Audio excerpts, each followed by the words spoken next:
Warning. It is the opinion of the 4th Street Productions LLC and the Working Perspectives podcast that we should inform you that some of the language used in this recording could possibly be considered offensive. You have been warned, so if you decide to listen to the recording, then don't complain about the language.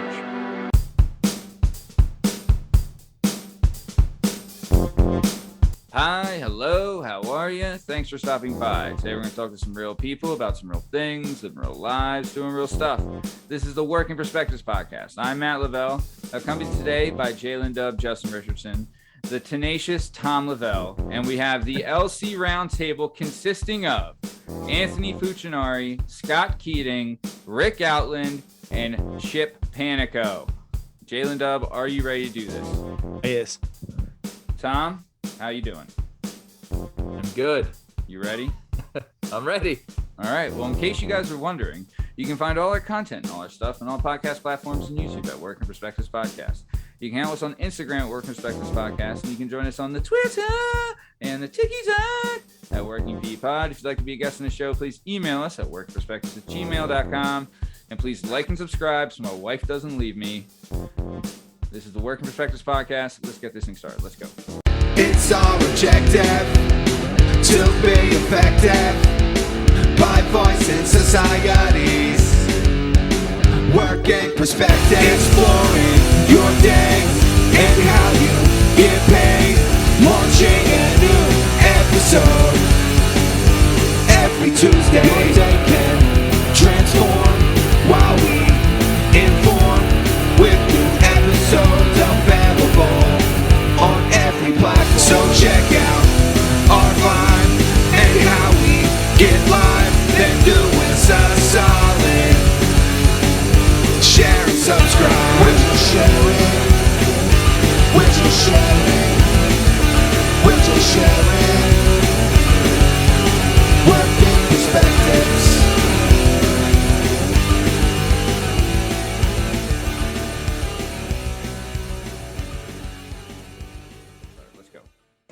All right. Let me tell you a little something. So I am born in California, but I was raised and got my roots in the land of the free and the home of the brave, Lansdale, Pennsylvania. I went to Catholic school there, St. Stan's. Shout out St. Stan's. Best Catholic grade school going. Yeah. Yeah, fuck you, St. Jude. We'll get into it. Oh, we're gonna get into it. And St. Rose can go eat shit, and Mount Carmel can fucking die. Let me tell you. But either way, I went to St. Stan's, and going through St. Stan's, it was K through 8th grade, right? And then you would go to the local high school, which was Lansdale Catholic High. We salute you. Our hearts loyal to. You're green and gold. And I'll tell you this, coming up the whole time through grade school, they do talk a lot about the high school. They'll have like high school kids come in and tell you not to do drugs. And then there'll be different like sports athletes, and you'll go to camps there and stuff and see people that you're like, holy shit, I didn't think there were humans that were this big, that were bigger than my dad. You know what I mean? And you'd hear like they talk about it. Like I remember midget football too. It was always a thing where like if you were a Catholic school kid, when we played for Cannoneers, they would do a scrimmage at the end of every season where it'd be the public school kids versus the Catholic school kids. Right. And it was always fun. But, you know, the coaches they wanted the public school kids to win because they were cheaters. But either way, the Catholic school, I would end up going there for 3/4 of a year and then leaving and then finishing in public school. So I do want to get this started. There's a lot to unravel with this. I mean, this school, it's fucking something. So let's get it started. So our guests today, I'm going to say again, we have Anthony Fuchinari, Scott Keating, Rick Outland, and Chef Chip Panico. Rick Outland, also known as Riffin Hoof Milflanen. And yep. So let's get it started. So Fooch, my man. So we came up through St. Stan's together. Fooch here is a stud. And we were coming up, doing all kinds of things. But I do remember like 7th, 8th grade, you're getting like primed to go to the high school. I remember being in like 8th grade and like riding my bike to LC, and me and my friends would like ride around the parking lot just because we knew like, holy shit, like this is where they're having dances and stuff. You know what I mean? So what was for you, Anthony, what was your preconceived notion before going to LC, and what did you think? What did you expect? And what were you looking forward to? Well, I think like in 6th, 7th, 8th grade, I consider myself one of the tallest human beings at St. Stan's. I would agree. At a whole 5'5". Yep. The facial hair that I have right now was evident in 5th and 6th grade. So I also thought that I had a leg up on everybody. Yeah. But I mean, I think I felt comfortable knowing I was ready for it, because at St. Stan's, probably not as strict as LC, I definitely had Flynn and O'Hare shoes. Oh. Yeah, I didn't have khaki pants, but I definitely had like blue khaki pants.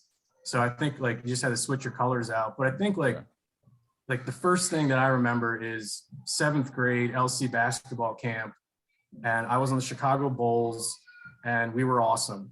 We won the championship, and Alex Kraft was my coach, and I had never seen a human being with those size shoulders. Oh, that moment I was like, dude, like I am way too small to go to this high school. And I walk in like with like people from the NFL, and then you walk in and see Scott Keating, and you're like, this must be an NFL lineman.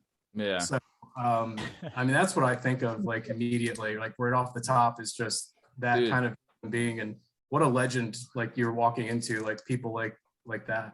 Yeah, no, I couldn't agree more. I remember like, so where me and Tom, the neighborhood we grew up in, 4th Street in Lansdale, shout out, Jack Byers is from 4th Street, and he was like, dude, like he was a neighborhood legend before, but then when he got to LC, it was like next level legend. So like I was friends with all his younger brothers, and we all like buddied around together and stuff. But I remember being in 8th grade, and we did the 8th grade, like when you're in 8th grade, they take you to LC for a day, right? And like you walk around and they tell you stuff, and like you go to the cafeteria and whatever. And I remember being there and Jack being like, oh, like he recognized me. And like he's like, we're supposed to show you guys the weight room. And I was like, okay. So we went and showed us. I was like, don't we lift at the Y? Like, this is ridiculous. But no, man, I'm with you, dude. Like you go there and you're like, you're kind of excited. Like you want like, because Catholic school fucking sucked, man. It was so monotonous, and like there wasn't that many people and not a lot going on. But like I wanted to get there, and like, it just seemed pretty cool. I don't know, man. But I would agree with you. There was like, it was a big, when you're going there, and like, because you also hear about all these people like Alex Kraft and Scott and all this stuff. And like Scott's brother Joe too, like, like you're hearing all these guys, you're like, holy fuck. And then you see him, you're like, holy shit, how am I supposed to play football with these guys? You know what I mean? It's like unreal. But yeah, no, I would agree more. I would completely agree. So let's keep it moving. Scott, you were the second one to go to school to LC with you. And I think you were in public school prior to LC, right? Is that right? Correct. Yep. I went to North Penn. Okay. Up until 8th grade. My brother used to play CYO basketball, and I was in 5th grade, and he was playing at Corpus, and Coach Aljo actually came and recruited him at the CYO basketball, and talked to my mom, and he's like, hey, listen, you can get 2 of them to go there, you get a discount. So my mom made up that bullshit. Like it was what, $2,000-$3,000 a year. And my mom's like, well, looks like you're going to Catholic school. And when I was actually in 8th grade, I actually brought 3 kids with me from North Penn, and 2 of them got expelled within like 3 months. Oh, you guys probably know them. My expectations was, going from like North Penn to huge football, and I'm like, why the fuck am I leaving North Penn? I had Coach Petton who's going to coach me in 9th grade, and then I hear this guy, Coach Aljo. I'm like, all right, he's a legend, but shaped who I was, and actually Chip was like my first mentor when I got to Lansdale Catholic. He actually started my whole career. I'll never forget remember when you broke your leg? Jesus Christ. It was. Open the door for Scott. Don't forget it, son. Yo, that scholarship to college, Chef Chipper opened the door when he snapped his leg in half. I'll never forget. He got like carted off. I'm like a little freshman, and Chip's like holding a thumbs up. He's like, go get him. I was like, Fuck me. I remember remember- Chip breaking his leg. Oh, I don't God. remember Scott. I remember that too. I Yeah. Scott said little freshman, but he was the first freshman in the 1,000-pound club. So I don't know if little. I mean, He's little at 240. yeah. I mean, I guess for I've Keating, never weighed 240. I Will weigh it every do. day. Plus 40 Yeah. pounds.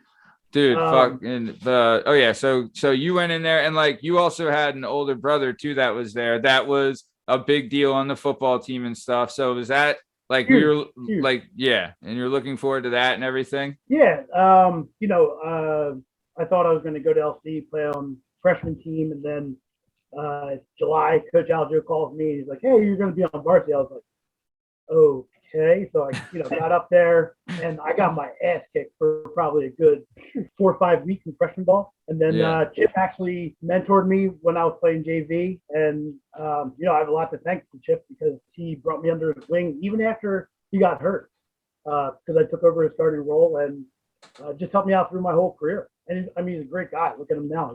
Yeah. I have a funny story about him to tell later, but. So wait, Scott, were you pissed that because you went right to varsity, so I mean you would have killed it on freshman football. Freshman you know what was I mean? the So best. were you Loved like, damn, freshman ball. I would be like the star on freshman football. Oh yeah, and I got crushed on JV. Getting pancake block because I started playing football in 7th grade, so I only had 2 years of football until I got to LC. Damn. Because I was always, playing pound ball. I was 130 pounds at 9 years old, playing with my older brother. Same. So it never worked out. Let me say something. When Scott was a freshman and he was playing on the Thanksgiving Day game, he was playing against 2 guys that started at Penn State. Oh wow. And Scott was a freshman at the time. And Koslow and McKelvey, they both went on to be starters on the Penn State offensive line. Jesus Christ. And I was like a fucking pancake that game because I was on my back a lot. Oh my God. I don't believe it. So I wouldn't trust me. I got my revenge sophomore year when I went up against them. But yeah, no, they crushed. Hey, but that's a learning experience. That's the kind of stuff you need though. Steel sharpens steel. Dude, I remember seeing McKelvey in the weight room. Like he would because when I was there, he was, I guess, like a freshman or sophomore at Penn State. And they had that whole big ESPN thing with him and Heike Johnson and Joe Talise and all those guys. And he would come back to North Penn to lift. And I'd see him in the weight room and he's like fucking press, clean and jerking like fucking 3 something. I'm like, Jesus Christ. And he's just like throwing it around. His chest was like, he was so big. I was like, Jesus Christ, that guy could legit lift a planet. But yeah, no, I'm with you, man. Nice. Very cool. So Riffenhoof, aka Ricky. So moving on to you kind of had the same deal. You had an older brother that was a star athlete when you got there. You came in kind of, ready to go, had some expectations, but you came from, not really a good Catholic school that really didn't do anything. That was just kind of they're kind of the laughing stock that we just beat the piss out of every. What? We'll say St. Stan's is like the Yankees of the Catholic school league, and you guys are kind of like we were like the Oakland A's around the turn of the century. You were like the Moneyball. Montreal Expos, you know what I mean? Or the Marlins, But, I don't know what you're remembering, Matt. I mean, we were a small school. I think there were 12 of us guys in my class, and we ruled every sport in our 8th grade year. But anyway, I wanted to comment real quick. Anthony earlier talked about going to LC before he was in there and seeing Scott and just the size of him. Same thing. And I haven't thought of this probably since it happened, but I remember in 8th grade going to an LC football game, and my brother, he may have been playing at the time, but after the game points out Scott standing on the sidelines. He's like, "Hey, that dude over there, that his name's Scott, he's going to be in your class next year." And I see Scott and I'm just like, holy shit. I'm like 5'5", 95 pounds. I was like, oh my God.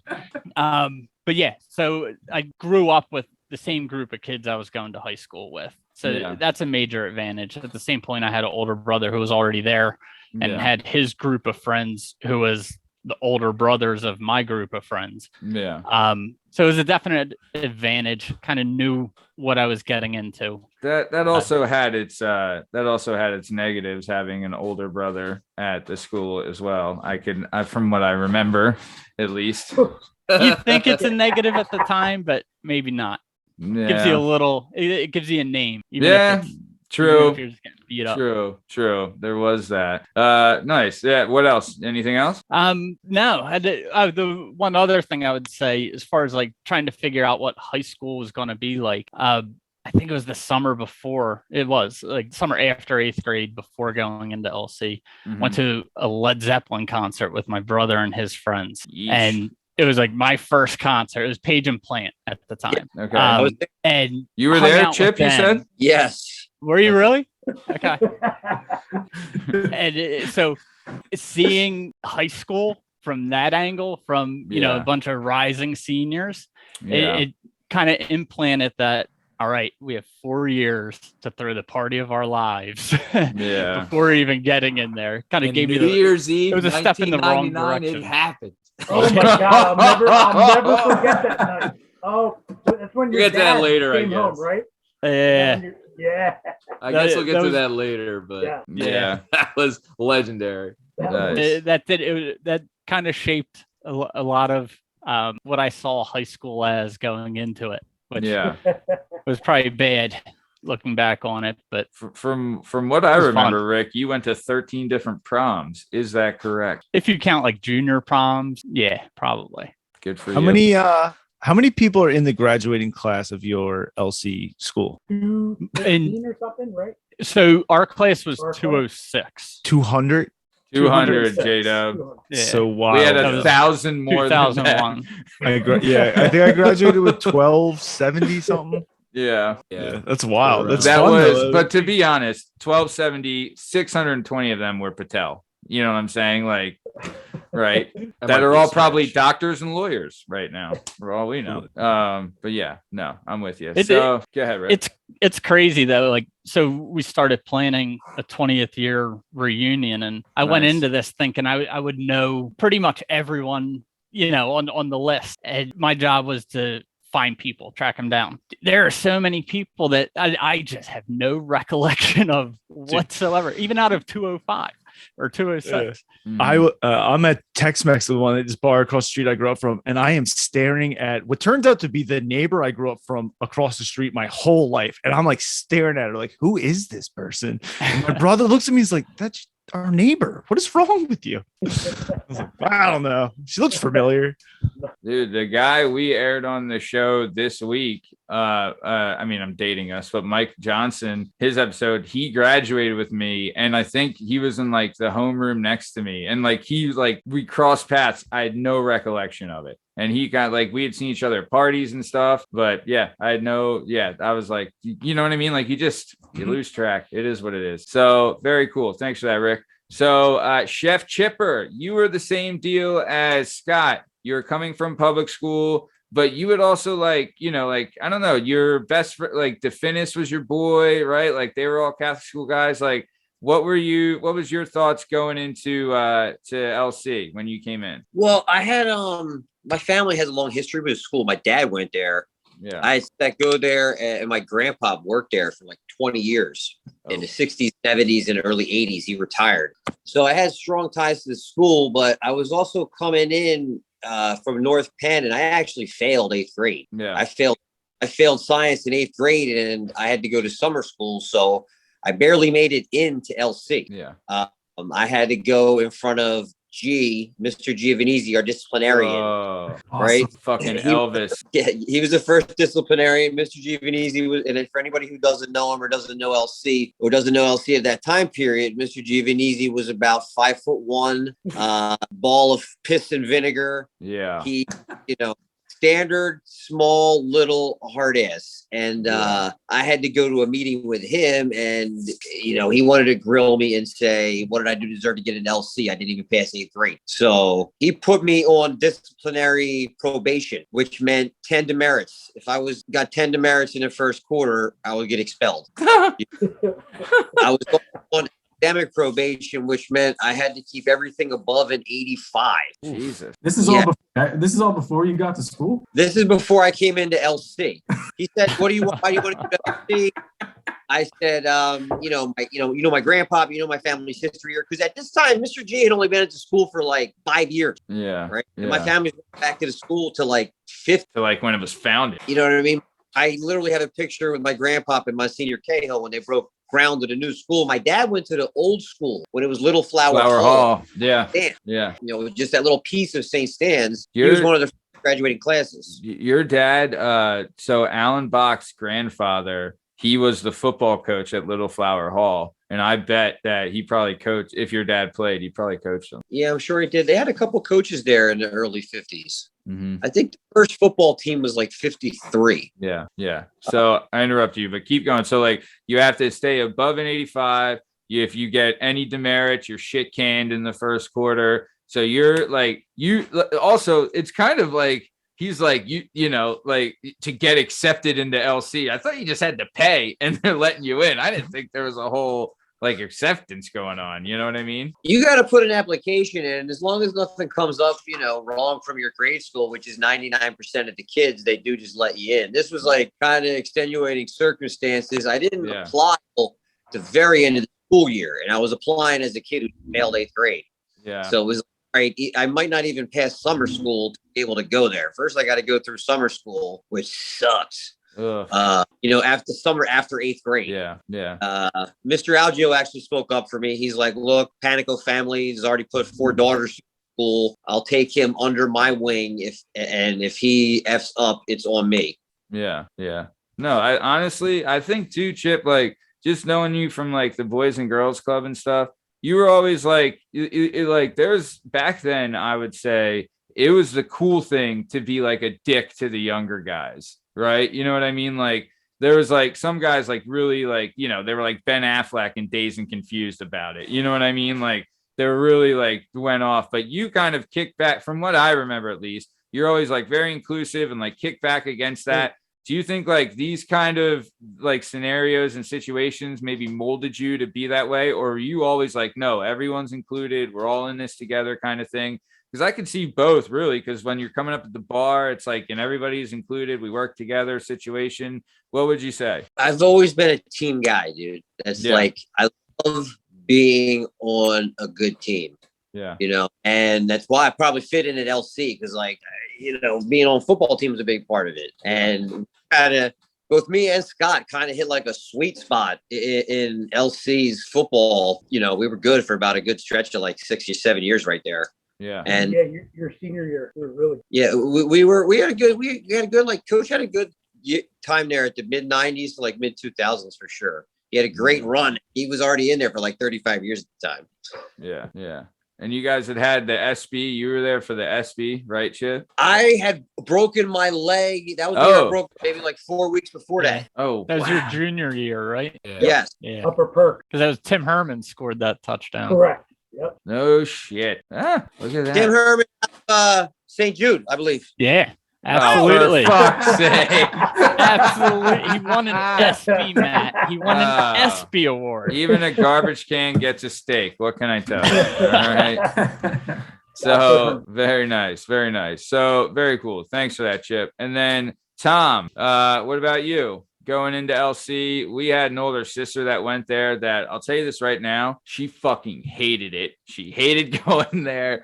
She wasn't a big fan. But I don't know. For us, I felt a little different. But what did you feel going into LC? What were your thoughts? How'd it go? Kind of similar with what everyone's been saying. Like I had a similar story with Chip that they weren't going to let me go to LC. And then same. I didn't have to go to summer school my 8th grade year, but 7th and 8th grade weren't very easy years for me. So they were not happy with where my grades were. And there was like a debate on whether or not I was going to go in. I think our mom being a teacher helped. Yeah. We had a meeting with the counselor at the time, was Mr. Bailey was the disciplinarian there. And funny, he's my neighbor now. Really? But yeah, the one day I'm walking my dog and I see this guy walking and I'm like, Mr. Bailey? And he's like looking at me and I'm like, you probably don't remember me. I'm Tom Lavelle. And he's like, oh my God, Tommy, like, how are you doing? Blah, blah. And I was like, I'm good. You know, I'm your neighbor now. Sorry. You know, but so, you know, there is that. And I think it's more at LC, maybe because there are less students. The upperclassmen, when you're going there, have more of a legend status, if you will. You know what I mean? Like the upperclassmen, it's like, you see these guys like Scott's brother Joe and like Dave and like a Mike DeMartelier and Chip and Jack and like all these guys that are upperclassmen. You're like, oh man, they're so cool and this and that. And you know, there is some of that. One thing I was really excited for, and I guess it's good today's Fat Tuesday. I was very excited for the cafeteria that you could go and you can buy your own food, whatever you want, like cheese fries and pizza and they had the pretzel dipping sauce. They had the pretzel sauce. Cookies. What was the name of the cookie place? Otis Spunkmeyer. Otis Spunkmeyer. I was so like, oh my God, Otis Spunkmeyer is so good. You know, so I was. Day. What's that? You get a 3-pack every day. Yeah. So I love the sugar cookies there. I was like, these sugar cookies are the greatest things I've ever had. But like, so I was really excited for the cafeteria. But I think there is that like that LC like kind of like you know I guess because it's so tight knit like that. There's like there is an appeal to it for me. You know what I mean? It was something, you know, and just progression of life and moving on from your grade school to a high school is exciting. Yeah. No, I'm 100% with you. Plus too, like, you know, you would hear all these, like, you know, you just hear different things and stuff like that. So let's get it started. By the way, like Chip took Scott under his wing. When I went there, was kind of funny. I didn't really have an upperclassman take me under my wing, but I would say Ricky took me like under his wing and was like, yo, you can hang with us, because there was early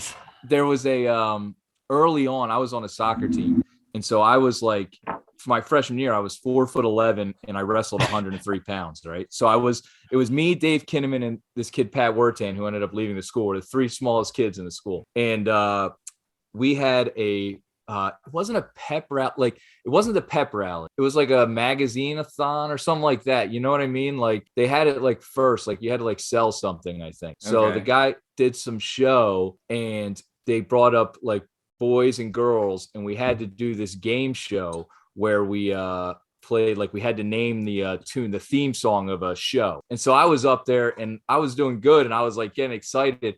And this one girl who was a senior was like, they messed up the score. Like, we had like, the guys had like 4 and the girls had 3, and they're like, all right, it's 3-3. I was like, no, it's 4-3. Like, we have 4. And she was Manzo or something like that. Yeah. There were a couple senior. of But so she said something. I was like, shut up. I was like, it's 4-3. And like, everyone was like, oh, you know what I mean? So I had soccer practice later that day. I go and we're going to get dressed. Dude, they threw me on the ground. They started like kicking me and stuff like that. Like, I fucked up. So I was in trouble. I was like, damn, I guess I shouldn't have like said so. I don't even know. But like, I was a freshman. It was all part of like the hazing stuff. They didn't like beat me up bad, but it was like a little like, yo, shut up, you freshman. You know what I mean?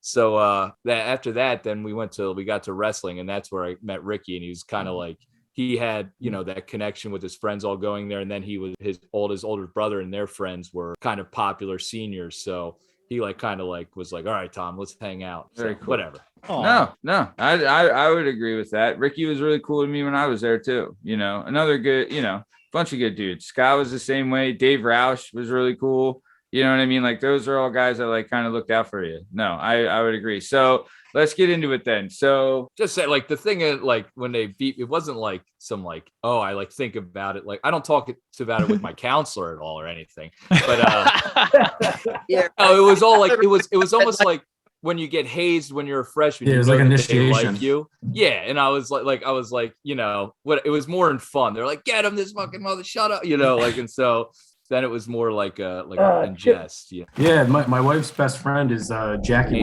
Oh, Jackie? Yeah. My mom and Pat's mom, Deb, are like best friends. And me and Pat, I mean, I see him every week. That's me and Pat. Like, Pat's one of the best dudes I ever met in my life. Seriously. Yeah. Oh God, yeah. Really yeah, great he's dude. funny as hell, man. Chris was on the show, fan of the show, former guest of the show. Chris Wortan, great episode. Oh, Available no now. shit.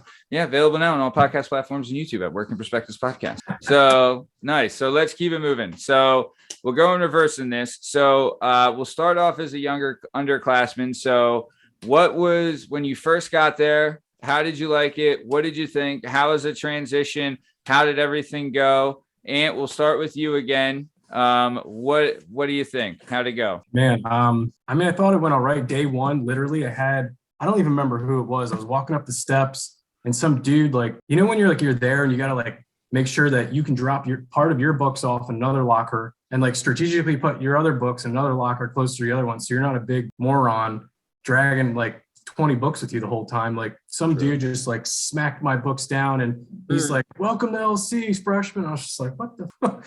What? That was like my welcome to LC moment. And I was just like, Ricky. sorry, I don't remember who it was, dude, but like we They're talk in about prison now, visitation. whoever it is. Yeah, who the hell you are, but like eighth grade visitation, like going in, like, all right, that kid's from Corpus, that kid's from Jude, who the hell is this kid from Sash all the way up in Hilltown? Yeah.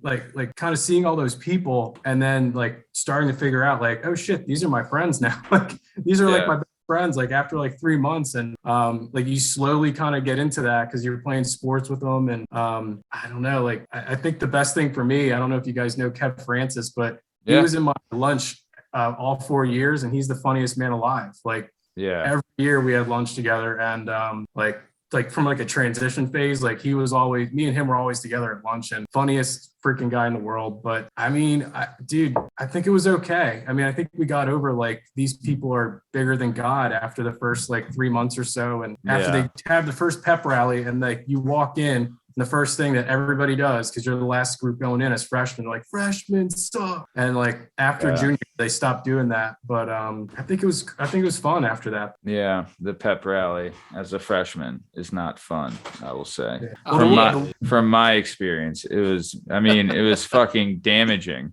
I'll tell you that.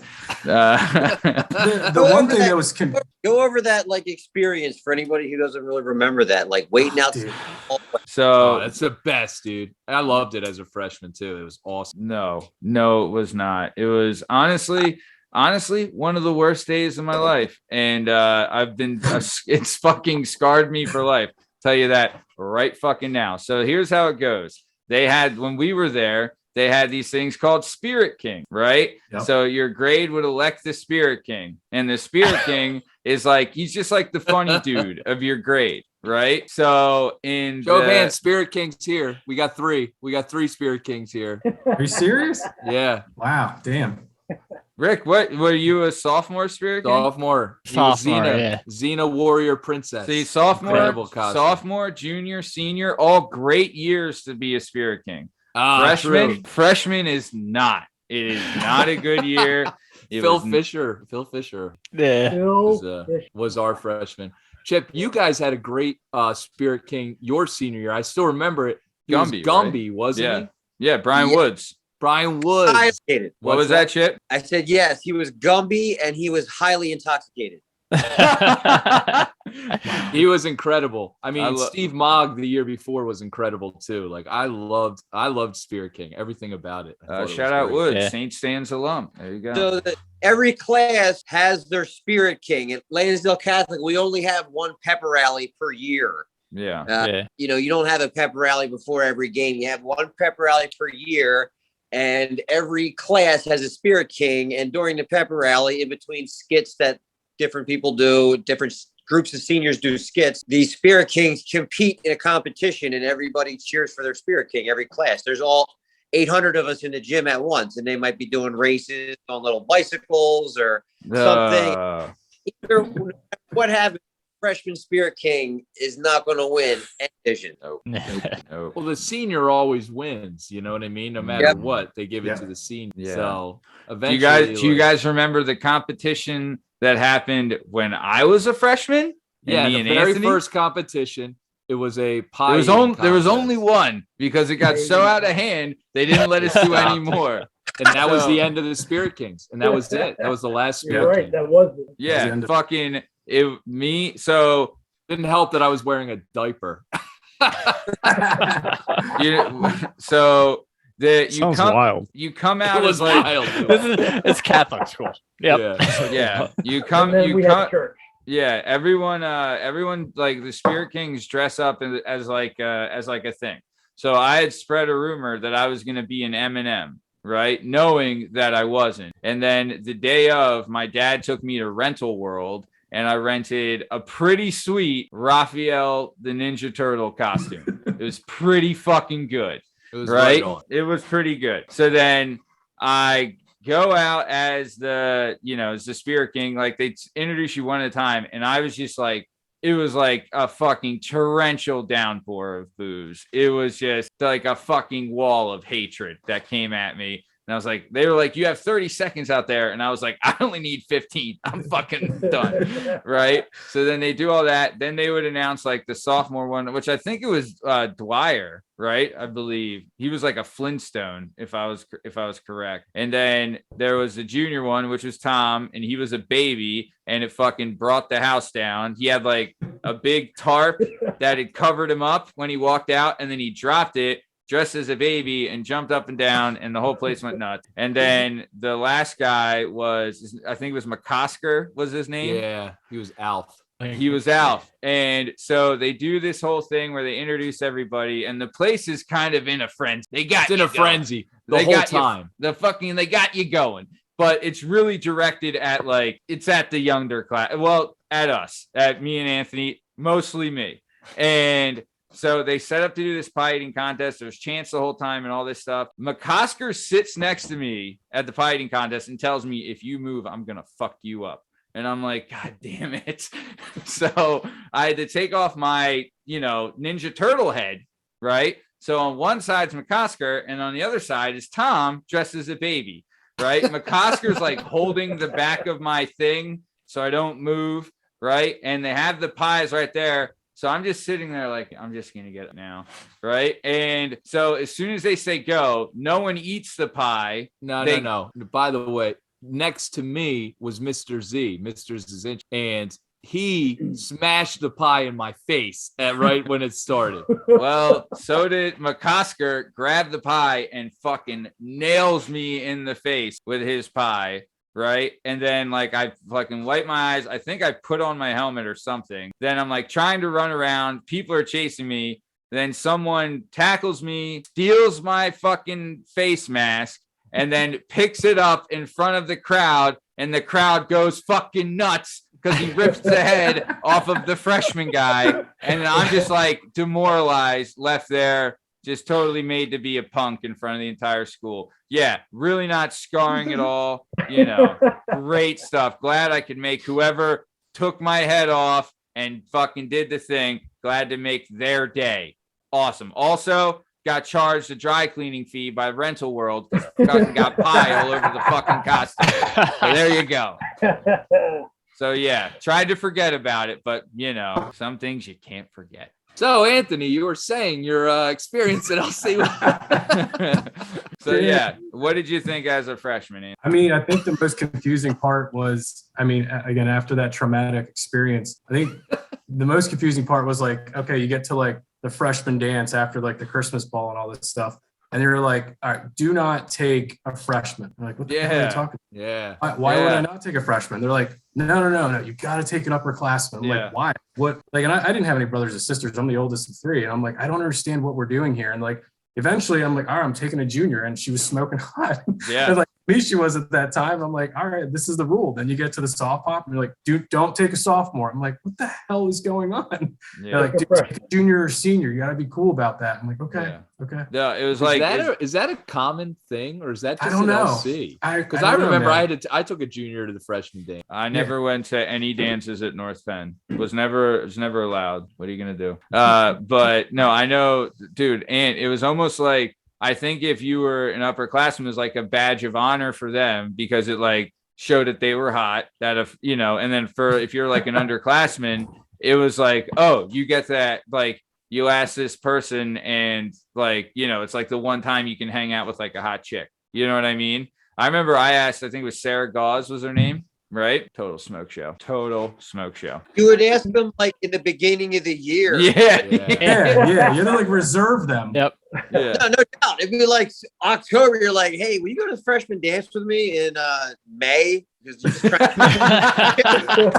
wanted to get a hot, like if you wanted to get a cool hot chick, you had to ask early. Yeah. You had to go and be like, hey, I know you're like going for the prom queen, but like, what are you doing in May? You know what I mean? Yeah. And then you had to sell yourself. You were like, look, beforehand, I'll take you over Mariano's, get you chicken parm. Yeah. Mozzarella sticks, whatever. Yeah. We'll sit in the smoking section too. What was that, Chip? I said mozzarella sticks were afterwards at Friendly's. There you go. Dude, the waitresses at Friendly's must have hated us. Oh, bro. I know we used to go there after wrestling matches, and I remember, God, this is so bad. That there was like a family there, right? They'd eaten, they had paid, and they had left. And me and I forget who else, we sat down at their table and just finished the rest of their food. Oh, man. That's the North Penn shit. Right? Dude, I was like eating the kid mac it. and cheese. I respect it. But also it's like I didn't have any money and we just know, got done wrestling and I was so fucking hungry. It was like wrestling's a different world. That's a different beast. Yeah. You football players don't know nothing about. They're giving you pancakes before the game. All right. You guys had all these breakfasts and dinners and all this stuff. We're practicing in a classroom at LC. And a cafeteria. But Scott, didn't you wrestle for a match or two, or at least walk out? And I tried. I put on the singlet for the first time. I was like, I looked down, I was like, and I that was the end of my career. I think I tried for like 15 minutes. Nope. Yeah. Smart. Did you just go out? Did you do one match, Scott? Did you do a match? No, I did one practice. Yeah. What with Tim Marr? You were wrestled Tim Marr? Yeah. Shout out Tim Marr. I don't know why dude. Scott was. No, he's packing heat down there. Yeah. Oh, wait till mine comes up. I got a story about you. Well, very well. All right. So let's keep it moving then. So Scott, please, what was life like for you as a freshman underclassman at Lansdale Catholic High? We salute your hearts loyal to your green and gold. Go ahead. So mine started off in August for football. It was good for about the first week. Yeah. And then the field hockey team came, and there's this girl. We'll call her Megan. Very athletic. Rick, you probably know who I'm talking about. She played basketball, field hockey, and like we started talking. I was like, oh man, she's really cool. So one day I took a shower and I didn't bring any underwear, so I just put on shorts. So we come out. I'm talking to her. And Chip comes behind me, just fucking pants me. And I'm wearing no underwear. And she's just sitting in front of me. I'm like, oh my God, I'm ruined. I'm absolutely ruined. So, was it a cold day, Scott? Shrinkage. It was cold for a big man. Well, you have such a big backdrop too. That's not really fair. Yeah, you know what I mean? Honestly. Even a 747 looks small flying through the Grand Canyon. You know what I mean? It's like, but so that ruined me for the first couple of weeks. But so after that, I mean, I was different because everybody from Catholic school, like Corpus Christi, had their cliques, and Jude has their clique. Yeah. I had the three guys that I brought in, so I didn't really hang out with anybody freshman year from my grade. Even when 2 out of the 3 got kicked out, I hung out with Nick Molman. He was pretty much my only go-to guy until sophomore year. Then I started hanging out with the other kids from the, like Rick, Kurt, like all the guys. It was good. It was just getting adjusted because I was an outsider. I was, just like Chip, like, oh, you're a North Penn guy. You're a douchebag. I was like, well, all right. Yeah. And the fact that I was a freshman playing on varsity, everyone's like, it wasn't really, especially the guys who played freshman football. I didn't start talking to them until probably my mid-year of sophomore year. Yeah, dude. Yeah, dude, I'll tell you, freshman football was the fucking best. I fucking loved freshman ball. And we played football freshman together, right, Ant? You're on that team. Yeah, that was my first time playing football. And do you remember we lost 42-0 to Penndale? I remember going into it and then coaches being like, the year before we upset and we beat Penndale, which was like the North Penn of the 9th grade teams. And they're like, you guys can do it again. I was like, and everyone going in like, yeah, let's go, guys. Like we were all hyped, ready to go. I remember, shout out to you, Scott. Scott, so you would walk out from the locker room as a team in a single file line, right? And everyone was supposed to have their helmet on. And I remember Scott would have his helmet kind of up. So like his chin strap was at his forehead. And I remember everyone on the team did that. And he would be the last one in line too. So Scott was the last one in line on the varsity, and they'd walk out and he'd have his helmet up and everything. And I just remember going for the freshman game because we played it at the high school in the stadium. Yep. And I remember the same thing. I was like, I'm going to be the last guy in line and I'm putting my fucking helmet up just like Scott. And then we lost 42-0. It was a bloodbath. Oh, yeah, Zach Freiling was on. Yeah, he was the whole thing. Dude, like I was like Saquon Barkley. Oh my God! There's no tackling him. No, yeah, he is Jack. Yeah, he was a beast. He was a good wrestler, wasn't he? Really good. Champion, 2-time in PA. I mean, that's all legit. I think he was an All-American in college as well. He also was like, I think he was on the national team for like Olympic style. Like he was he could fucking go. I'll tell you. But yeah, no, he was one of those guys, though. He was as a sophomore, he was a starting middle linebacker at North Penn. And then the coach, Pettin, and then it would transition to Beck. But they told him, they're like, look, if you got to choose wrestling or football, right? They wouldn't let him do both. So he was like, well, I'm not going to get a scholarship for football. So he got, went to wrestling, got a full ride to West Virginia. Yeah. Really good dude too. Shout out, fan of the show, listen to the show. So nice. All right. What else? So for freshmen, yeah. So all right. Yeah. Anything else, Scott? You good? Yeah, no, I think I'm good. Very nice. Very nice. Riffenhoof Milflanen. What do you got as a freshman? Talk to me. Do it up. Live it up. So just thinking about maybe my first 6 months, it was like the dream, it was like you're watching the high school movies growing up of parties and all that. Yeah. So I went into it guns a-blazing. Yeah. I don't know if I had a academic scholarship to LC. Look at you. Fucking smart. It was just some help money, it wasn't a big deal, but so I knew I had to maintain that. I had to maintain certain GPAs to keep the money in there. Yeah. So class-wise, I was gung-ho there. I was ready to go. And then as far as the social aspect, I was just geared up for it. So we played freshman football, met a ton of dudes there. Best. And we'd already known. So I had my St. Jude guys with me at LC, and we all went in as best friends. And we knew a bunch of guys from playing Romans football together. A lot of St. Stan's guys. Yeah. There were a couple Mount Carmel that even went to LC. So we started kind of forming our group. I got myself on student council. Just trying to, at this point, I'm telling you, I was fresh off of learning. I got this scholarship in. So I was trying right off of the bat freshman year to build a college resume. Yeah. So I'm trying to join everything I can, overloading my schedule, getting a football, student council, into wrestling. And but it was awesome, man. The parties, I can remember where I was on Halloween that year, and the big party that is your first big Halloween party freshman year of high school. Nice. It was a blast. Man. Dude, that's great. So very cool. Chip, what about you, buddy? Who did you come in with as a freshman? Were you with like a couple guys, or what's going on? I had kind of had the same thing going, somewhat similar path to Scott. I came in from North Penn. Yeah. I did have a group of friends from North Penn. Me and Jack were in the same grade, and we hung pretty tough all through. Yeah. We were at Pembroke. Yeah. Also maybe like a half a dozen kids from Pembroke coming over to LC. So I had that. I'd also gone to Catholic school for a couple of years, both at St. Stan's and Corpus Christi early on. I got kicked out of Corpus Christi in 5th grade. Whoa. I had a little. Can you say what for or no? I was just a shithead. Pretty much. I was just a bad kid. Wasn't a bad kid, but I was just a rambunctious little shithead. Yeah. Sister was a total bitch to me. My brother had already transferred out of Corpus Christi because she was a bitch to him as well. Yeah. She had a real problem with my family. And, sometimes some of those old nuns who don't get none could be like that. She ended up leaving the convent.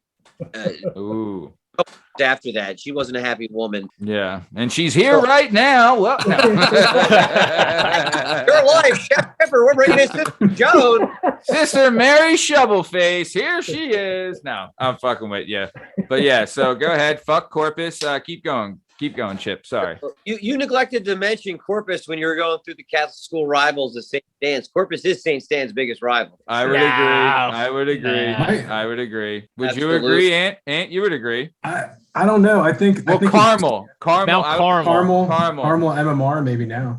Well, MMR now, but back then MMR wasn't there. But Carmel was the one that was like, okay, these guys could actually beat us. No one else. Rose was a rival back then too. Hold on, Matt. You talk like St. Stan's just dominated every sport. You guys had a good baseball team. That's all. We did have a good baseball team. St. Stan's. A good track team. Too, I played a good soccer team. I played soccer there for 3 years. And I never lost a game. We won the Archdiocese. Never lost a game. 2 ties. Just saying. Yeah. Just saying. We had 12 guys. We didn't have a soccer team. Because you sucked. Ours was co-ed. Our soccer team was co-ed. And I'll tell you, half the fucking girls were the best players on the team. They were fucking incredible, you know. Imagine you're talking St. Stan's guys. You fucking slut. They had I think a lot of too. There was what was the football team over there? For some reason, the Romans. Yeah, Romans. So we had like I want to say Swantek and Dave Roush. Phil Motley. Yeah. Motley. They played football, but I mean, we grew up playing soccer. That's kind of like Cannoneers. Go ahead, Scott. Swantek was a monster. That dude was like 6'4" in freshman year. Yeah. 6'4", 300. He was always a big guy. We became good friends with a lot of the St. Stan's guys while we were still in grade school through Romans. Like to the point we were going on like field trip. Like they came on St. Jude field trips with us. Oh. Who? What's that? I'm just saying. I was just like, wow, yeah. Oh yeah. Roush and Swantek, really, those two. Roush is They would always hang out with St. Jude. There wasn't much of a rivalry with St. Stan's because you guys weren't that good at anything. Yeah. Okay. Whatever. So Chip, sorry we interrupted you. So you're at Corpus. You give him the boot. You tell sister wants a dick to fuck off, and you're in public school. But then you would go to like you said, you had to go through all that schmutz to get in there. So when you're here as a freshman, did you play freshman ball, and like who are you hanging with, and how did you like adapting to like the Catholic school culture? I got the opportunity to go to varsity camp in the summer. Yeah. So that was a big help because I was in school 3.5, 4 weeks before the rest of the school gets there. You're at school, you're hanging, you're meeting guys from there. Like Scott said, you're just getting physically crushed by the seniors as a freshman. I remember there's 2 guys. The first day I got there for stretches, they were leading stretches. I thought they were coaches because they had full beards. Oh. Here they're both seniors. Yeah. And these guys are like fully developed men, and I'm like have 4 hairs in my armpits. So I'm going through that. That actually helped out a lot. But also too, then when the school year starts, you're the kid that was with the varsity team through August, and people are saying something about that. You're also the kid from North Penn, like Scott said. You're a punk who this fucking guy. Blah, blah, blah. And you're basically trying to figure out what's going on, find a couple friends in your grade that you can talk to. Luckily, there was, even though there's like the hazing, what we would call hazing, but not in really a super bad way. You might be pantsing someone, or you might be pushing around a kid. It wasn't anything too serious at LC. Yeah. There was an inclusive factor where the older upperclassmen were kind of taking care of you, letting you hang around and stuff like that. They'll bust your balls while you're there, but they'll let you hang with them. And then as far as the school year starting, like I said, I was like walking on eggshells because if I got 10 demerits, they would throw me out of there. Yeah. There was an expectation that I was holding myself to. Like Rick said, he's on scholarship. I wasn't on scholarship, but I was on like eggshells, and my grandpa had worked at the school for 20 years, and he was a big name there with the teachers even still, and he had passed the spring before. The spring before I went there, so that would kind of led me to my decision of getting out of North Penn and going to LC. And once I got there, I said, well, I was a jerk off at North Penn. I'm getting in fights. I'm telling the teachers to kiss my ass and this and that. And I can't pull that here because my family kind of has the legacy, if you will, here. I want to tarnish my grandpa's name. Yeah. And moving forward, like he said, he had that scholarship. He loses that scholarship. He embarrasses his parents. That goes in the back of your mind. You're not going to let that happen. Yeah. So it was a good thing for you. So that's a positive though. So it really helped shape you and like kind of build like, you know, the guy you would become and like maybe cleaned you up a little bit and kind of, you know, it seems like it was very beneficial. Like, right? Would you agree? Oh yeah, 1,000%. Like, you know, little did I know Mr. G, he would set me up on a really good track there. And, you know, like I joined council. Yeah, fucking little guy. I joined the student council. I volunteered to be one of the altar boys, ended up being one of the head sacristans of the school, which led to like a lot of getting out of class and shit like that in the long run, which was great. And you would set up the chairs, right? You were a chair setter up, right? If you could get that job as head sacrist, you could fucking wanted to. Job I wanted. Yep. Nice. So very cool. Jalen Dub. So let's talk about us for a little bit because fuck these Catholic school dweebs.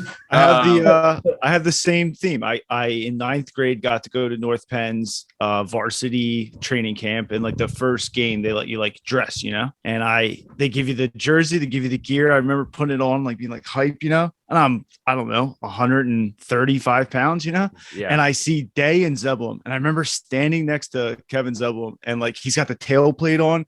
One of his legs is the size of both of my legs, and I like stick my head in to be like hello, and Day just picks me up by my shoulder pads, and I'm like choking because like they're not like hanging by, and he just sets me down and just pushes me away. I was like, oh, I hate it here. Yeah, but the same thing. But you got to go to the first night game, so like under the lights and shit, you marched like in a big Congo line. Yeah, it's like, dude, I remember like. So I guess the third quarter of my 9th grade year left LC. Then I went to Penndale, and at Penndale, 9th grades are the old kids. So I went from being like legit the shit, the bottom of the fucking scum of the fucking barrel, to being like ruling the roost for like a month. Then left there, then go to North Penn, back in the shit bottom of the barrel. But yeah, no, I'm fucking with you. It was a whole thing. Tom, what about you? How was freshman year for you? I mean, I got too much into it. Freshman year was weird. So I was like, I would say a late bloomer. Like I said, I was 4'11" and about 100 pounds. Mm-hmm. And so when I was at St. Stan's, you know, I was always screwing around in school. I was messing around. I was trying to make people laugh. And so I guess my 8th grade humor wasn't as good as high school humor at the time. So there was a learning curve there. Yeah. But rough crowd. But so especially like early on, I think, so my best friend at the time, or, you know, one of my best friends still, Bill Madden. Shout out Screwball. Yep. We played soccer. And so he was starting varsity. Yeah. In the paper team and all that. So like I barely made the soccer. And like, so then I made the soccer team. I ended up, you know, doing well, but he scores like 2 goals the first game against North Penn to tie the game. And he's like doing really well. And like what happened for me was I got there and all these people like were like moving in and finding these groups, and I was kind of lost at the time. Like I didn't have really a group to hold on. So I was just like, you know, kind of just getting through eventually. And so I was getting through, I was trying to make some friends, and you know, I think that's when I kind of, I don't know, maybe I went a little bit more towards like the neighborhood friends that I had at the time or whatever. Yeah. But I wasn't like hanging out and stuff like that. It wasn't until about sophomore year when I started to like click with everybody, get like a little more, I guess, popularity. But freshman year, you know, it was just like a normal year where I had to learn a lot about who I was as a person. Yeah. Sounds rough, but you know. It was a little bit rough. Yeah. You know, because like I said, my best friend, who's now like this soccer star, like was too cool for me, you know what I mean? And then I'm like, you know, over here, and I'm like, you're like, hey, right, Bill, you know? Hey, it's me. Hey. So much that I was never like a hey, like whatever, like, you know, whatever. So stupid. Yeah. But you're a freshman, you know. and so like everything's about like you're meeting people and you're trying to be like somewhat cool or whatever. Yeah. And so like these people that weren't necessarily even cool when we were in 8th grade are now popular, and I'm like, what the fuck is happening? Like you were like Swantek. I was like, are you kidding me? You're fucking the class president. Yeah. I was like, to be honest, like, I mean, I don't want to start saying all these names because I'll be like, no way. Like, I was like, all these people that I was, friends with are now like, I'm not friends with them, I guess. You know what I mean? So it was an odd thing for me. And then, like I said, my man Rick took me under his wing and was like, you can hang out and stuff like that. And then the Buttheads were created. The Buttheads. Yeah, sounds like a real rough freshman year. Almost as rough as getting your head. Oh yeah, by the way, my ripped off sister was a junior, and so that wasn't much of a advantage. You at least had an advantage, a cool older brother. Who had that advantage? Ricky? There you go. Yeah. This is like, well, okay, on to the next person, Matt. I mean, we can talk about these problems later. Oh, problems? They're problems now? Oh, I didn't know that. Like, Jeez. Yeah. So, okay, let's keep it moving then. So get him in line, Chip. So let's keep it moving. So this is what I want to talk about. We're going to get to the meat of things. So I'm going to I'll start off with a little one. I want to go over maybe some pranks or some hijinks or some shenanigans that might have happened. Maybe not. Here's a little one that I did that really got some shit. I went to school drunk and got expelled. So there you go. That was my big shenanigan. But also, I was on the wrestling team, like we said, and I remember.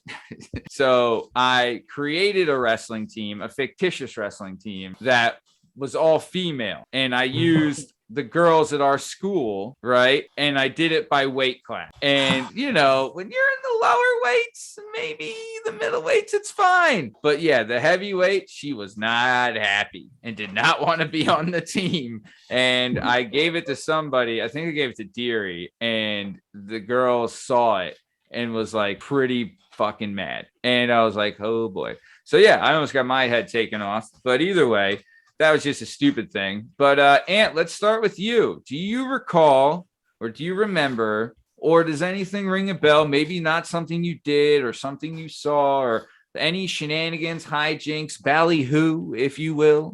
Yeah, it's funny you tell that story because I can't remember if it was sophomore or junior year, but me and like two other guys, like you made a team based on like weight. Yeah. You made a team, like everybody here like remembers like the reporter. Like, we talk about like Bill Madden being first team, all like North the Intelligencer. Yeah. Intelligencer and all that. And like, whatever, like we did the same thing, but we did it with like the chicks, like in school, we did like first team ass, like second team boobs.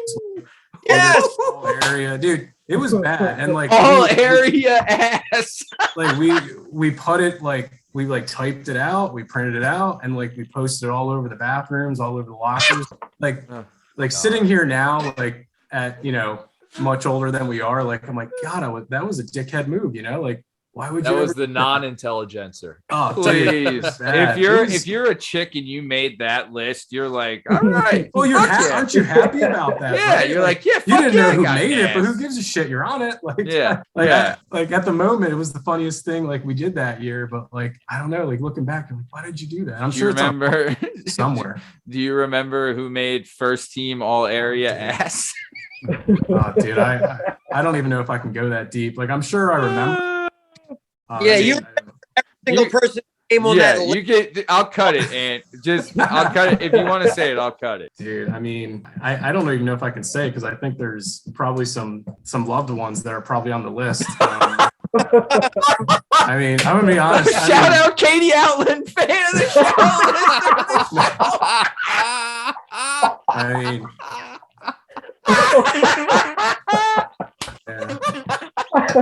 Hell, Matt. St. Jude, by the way. St. Jude. St. Jude, by the all way. area team. Way to go, Katie. Shout out. Oh, dude. God. I love Katie. She's awesome, though. She's on the all area awesome team. That's what she's. Good save. Good save. Anyone not related to people? Or all right, fuck it in. I won't put you in that position. Sorry, buddy. I'll find the floppy disk. I'll try to find it. Oh man, get some Windows 98 going.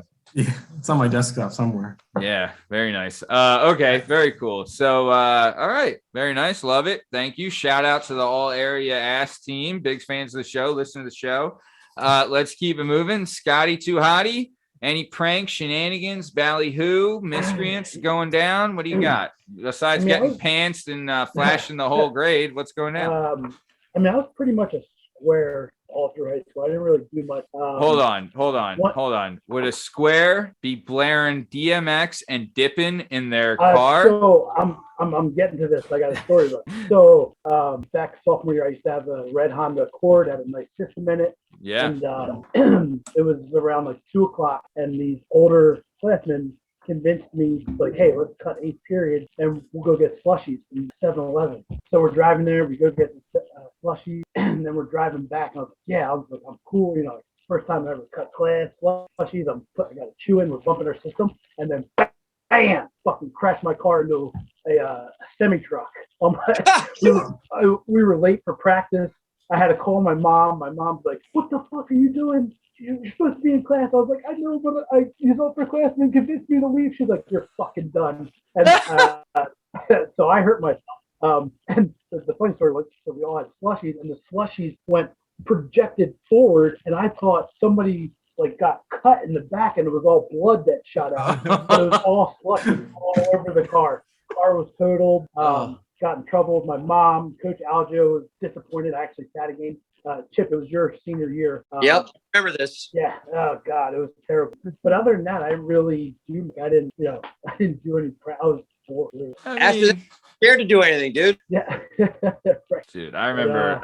I wouldn't say boring. I remember a couple of your girlfriends, and you should have been the kicker on the team for how much you're out kicking your coverage, buddy. Well, let me fucking tell you, pal. All right. Hey.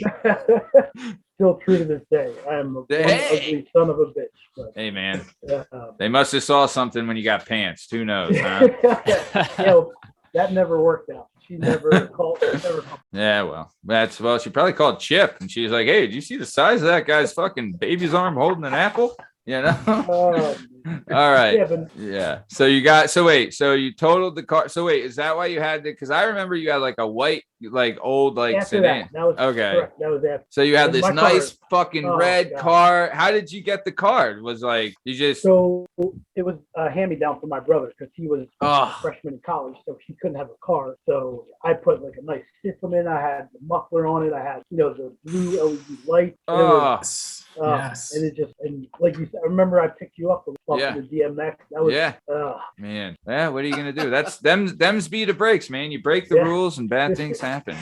One time. That was the only time I've cut. One time. Hey, one and done. You learn your lesson. Yeah. Nice. So okay. So let's keep it moving. Thanks for that, Scott.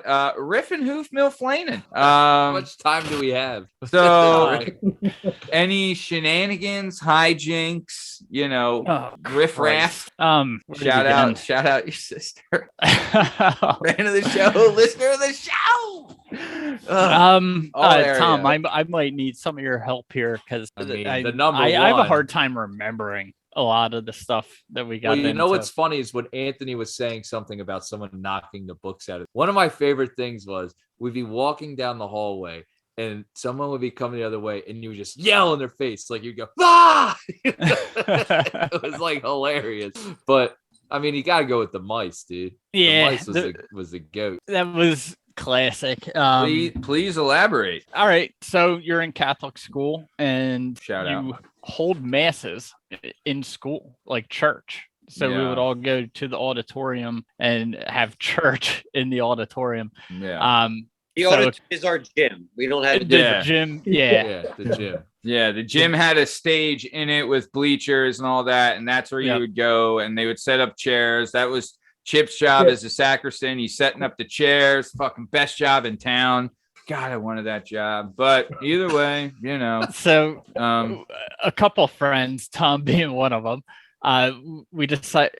Tom, did you go for the trip that day? Dude, it was just me and you that went. Do you remember? It wasn't Cooper. Okay. Do you remember what you're wearing? I remember what Tom was wearing. Tom, really? It was a dress down day, and Tom was wearing a Boy Scouts uniform from 4th grade. So when you got it, you got it. You know what I mean? Yeah. We, With looks like that, you could wear anything, even a diaper. The priests were really friendly to me that day. Yeah, when you showed up as an altar server, God, they couldn't keep their hands off you. Huh? Oh my God. You thought the girls in the Catholic school outfits were hot.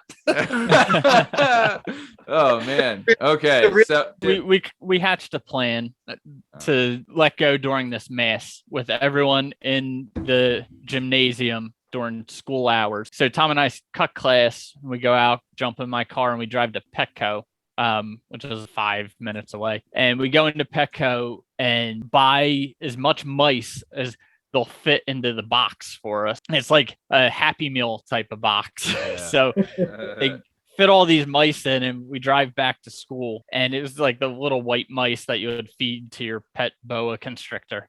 Oh, sure. So we bring this into school, everyone's in class, the bell's rung. So we're sneaking through the halls, looking around corners, and we get to my locker and put the box. You see Matt? Didn't I did. See you, Matt? You guys initially got back, and I'm at my locker, and you came up to me and you're like, dude, put these in your locker right now. And I was like, all right. And then you put them in there. And then we came and grabbed them at the end of the period, and we transferred them to either yours or my locker, Rick, whichever was closest to the auditorium. So then the bell rings, and it's time for mass. And by this time, we had recruited. I can remember of at least one other person, Cooper, and there may have been others. Who's and Cooper? everyone huddles around our locker, and we start shoving these mice into all our pockets. Are they like squirming around? Oh, it was crazy. At one point, I felt something on my shoulder, and I look over, and there's a mouse on my shoulder, and I grabbed it and like put it in my pocket, because I was like, "Oh shit!" So we go into the mass, and we're up for class, or was it junior year? So we're sitting on the floor, and we're you're sitting on chairs on the floor, folding chairs in the like, mid court of the basketball court there. Yeah. And we let the mass procession come in, and then we signal each other like, all right, it's time. It was like a look. We looked like just inside out your pocket, and just let them all fly. So nothing happened. And we're sitting there just kind of waiting. And all of a sudden, someone jumps up onto a chair, and people are screaming, and it spreads everywhere. There's mice running all over the gymnasium. The whole mass is shut down. They rush everyone out. Dude. It was one of the greatest moments. So you guys had hid the mics in my locker, right? And the way they would do it is they would call you down by grade to go to the auditorium. So not everyone was going at once. So I remember I'm in my class and I'm like, yo, they're fucking letting mice out there in the sports assembly. Like, cause I think it was a sports assembly. Was it? Okay. Yeah. And I was like, I told everyone, I was like, yo, they're letting fucking mice out. And I just told like a couple of my buddies in my class. Right. And so we're waiting to be called. And I'm like, this is great. And we were waiting forever and ever and ever. And I'm like, what the fuck? Like, why aren't they letting us go? Apparently, I think you guys had let them out before everyone was in there. And then that's why you guys had to get all the mice. And then they called the rest of everybody in. They did not get all the mice because this prank lived on. Basketball game. I remember that Saturday. We're doing maybe wrestling or something, and we're at the school, and there's a girls' basketball game, and they're out there playing, and all of a sudden people in the stands are standing up and screaming, and these mice are all coming back out. It was amazing. It lived on for a good week. Nice. Tom, you ended up was that the straw that broke the camel's back for us? That was close to the end. That was close to the end there, was that the bell, Tom? Oh, well, we'll get to that. For Christ's fucking sake. All right. Speaking of, shout out, fan of the show, listen to the show. JC, Christ. Lord and Savior. All right. So let's keep it moving. Thanks for that. Anything else, Riff and Hoof, or is that good? Just one? You can do whatever the fuck you want. Dude, there were so many. We cut class and launched water balloons into the school and actually broke windows doing that. That was bad. The bell. There was one that came to mind earlier from listening to this conversation that I still think was one of the funniest ever. And we have documentation of it. It's in our yearbook, actually. Our junior year with the spirit rally or the pep rally, the cheerleaders, with help of some others, each grade's cheerleaders would come up with a poster for their grade, right? And I'm talking a huge, like 20-foot tall by 10-foot wide poster, and you could do whatever you want with it, and it represents your grade. And they always rip down the freshman year poster, it's part of it. Our junior year, we did a poster, and the theme was like out of this world or something, and it was an alien. Yeah. And there was a rocket ship blasting off. But the thing was, like, the rocket ship was very obvious. Like, it was supposed to be if you look sideways at it. Oh, it was but you didn't even have to look sideways. It's a blunt. A big blunt lit up on the and it was a wall-sized poster in the middle. No one ever picked up on it. Nice. Wasn't cool. There didn't someone put like a dildo on the Crusader? On the Crusader, I did that too. Yeah. We got a hold of the scaffolding in the gym, and I had a key to the gymnasium because of wrestling, so we could get in down to the weight room and then up into the gym. And there was scaffolding in the gym, so we got a dildo from Adult World and hung it up on the mascot, the Crusader, that they had like 15 feet up in the air. That was on a Saturday morning before all the day's sporting events. Dude, that's the best. Nice. Yeah, they were endless. It was a bad time. It was an awesome time, but Tom eventually ended up getting the boot for our shenanigans, and I lost that academic scholarship for going on disciplinary probation. Was it worth it? Yes. Yeah. Very nice.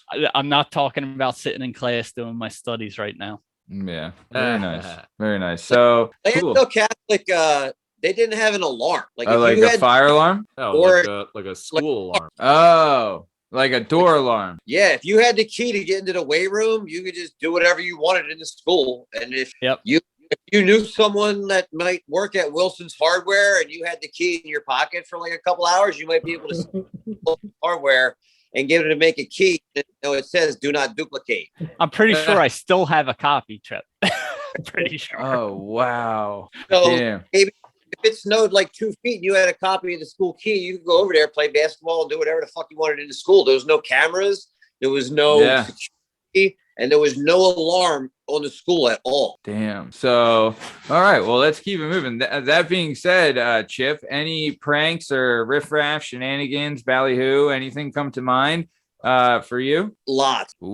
Like we touched on earlier, I was one of the head sacristans in my grade. And if you don't know what that is, the sacristan is in charge of setting up for mass and assisting the priest. They're not the altar server. They're not the altar boy. They're not in the mass necessarily, but they're in charge of transforming the gym into like a church, bringing in all the tables, bringing in all the chairs, bringing in the altar, bringing in the microphones, all this stuff. It would take you like 3 hours. Your whole school day would be doing this, to set up for mass. And if you could work your way into the head sacristan spot, which I did, and my partner in crime was Jack Byers. He was the other head sacristan. Shout out, fan show. You basically had like all equivalent to like the concierge. You had carte blanche of the school at that point. You could pretty much go where you wanted to, and if any of the teachers call you out, you would just say, I'm setting up for Father Tribbs. Father Tribbs was the minister. Shout out Father Tribbs. Yeah, shout out Father Tribbs. Father Tribbs was the minister of the school and handicapped, so he couldn't get around. Anything he needed to do, he had to have us run around the school and do it. Mm-hmm. So a lot of times out of class. One story that comes to mind that has to do with this is, and none of these guys will mind me mentioning names in the story. Before school started in August yet, there would be and you guys might know this for soccer, an athletic welcome back mass. Okay. And it'd be on like a Sunday night at school. Before school started, it'd mostly be like athletes there with their parents, and all the coaches would be there. Mm-hmm. Like a welcome back to them to school. And my senior year, my friends Pete Durkin, Lisa Donahue, Eric Geiger were over Lisa Donahue's house. They tanked like a couple bottles of orange vodka, Gordon's orange vodka, right? And I'm not drinking because it's football season. So, we're trying to not drink during the season or whatever. Coach made us sign a pledge every year. And to be honest with you, like 90% of 95% of the kids stated that pledge once they put their name on the paper. So I was on the, yeah, surprising, right? So I was on the side of that, and I wasn't drinking. The next day, we have to set up for this one of those like alcohol poisoning times for my buddy Pete Durkin. He drank like a bottle of this vodka, and he's supposed to be the school mascot. So they were going to like knight him. Right. What's the matter? Right. He was a school mascot. They were going to like knight him at this mass. He was supposed to go up with the uniform on and the cape, get down on one knee, and, you know, knighted full sword. And he's in the bathroom. Me and Jack are setting up chairs. We're doing our thing. He's in the bathroom dry heaving like the whole afternoon. Sweats. You know what I mean? First time you really get like that. And we're set up. We got like an hour before mass. I don't know where the priest went. Tribbs is downstairs doing something. Father Choppy was the celebrant. He was the head priest for that mass. He was also the president of school. Mm-hmm. You got Choppy. He won't mind me mentioning his story either. He's in his office. So me and Jack are like being jerk offs, doing whatever we want to do, fooling around. And I happen to say like, yeah, I'm going to throw on the Crusaders costume real quick. And well, I got this Crusaders costume. Let me get the golden handled sword. That's like our school sword. Let me fuck with this and play with this for a little bit. So that passes. I put the sword down. I start to undo the costume, which I wasn't supposed to have on. And in slow motion, I look over, I see the school sword fell on the ground and the school sword snapped in half. And yeah, just that's happening. Father Choppy walks into the upstairs, which is the activities office right next to that's where we were, right next to the gym. Father Choppy walks in there, and only me and Jack and Durkin in there, and the school sword sitting there broken in half. I got the school cape on. I got literally the cape on. And he's like, what the hell is going on in here? And I'm like, I don't know. It's broken. And, you know, he flipped at me. He threw some curse words out, which was, you know, pretty rare for one of the priests to do. And he just said, you know, this is the symbol of our school spirit. And now you turned it into I hope you're proud of yourself. And at that point, you know, I'm like a senior captain of the football team, and I'm like, fuck, dude, I am fucked. This goes to Algio. I'm fucked. Yeah. And to be honest with you, Father Tribbs covered for me. He told Choppy not to say a fucking word to anybody about it, which was huge. Shout out Tribbs. Big that wasn't really a prank, but that was one thing that I fucked up.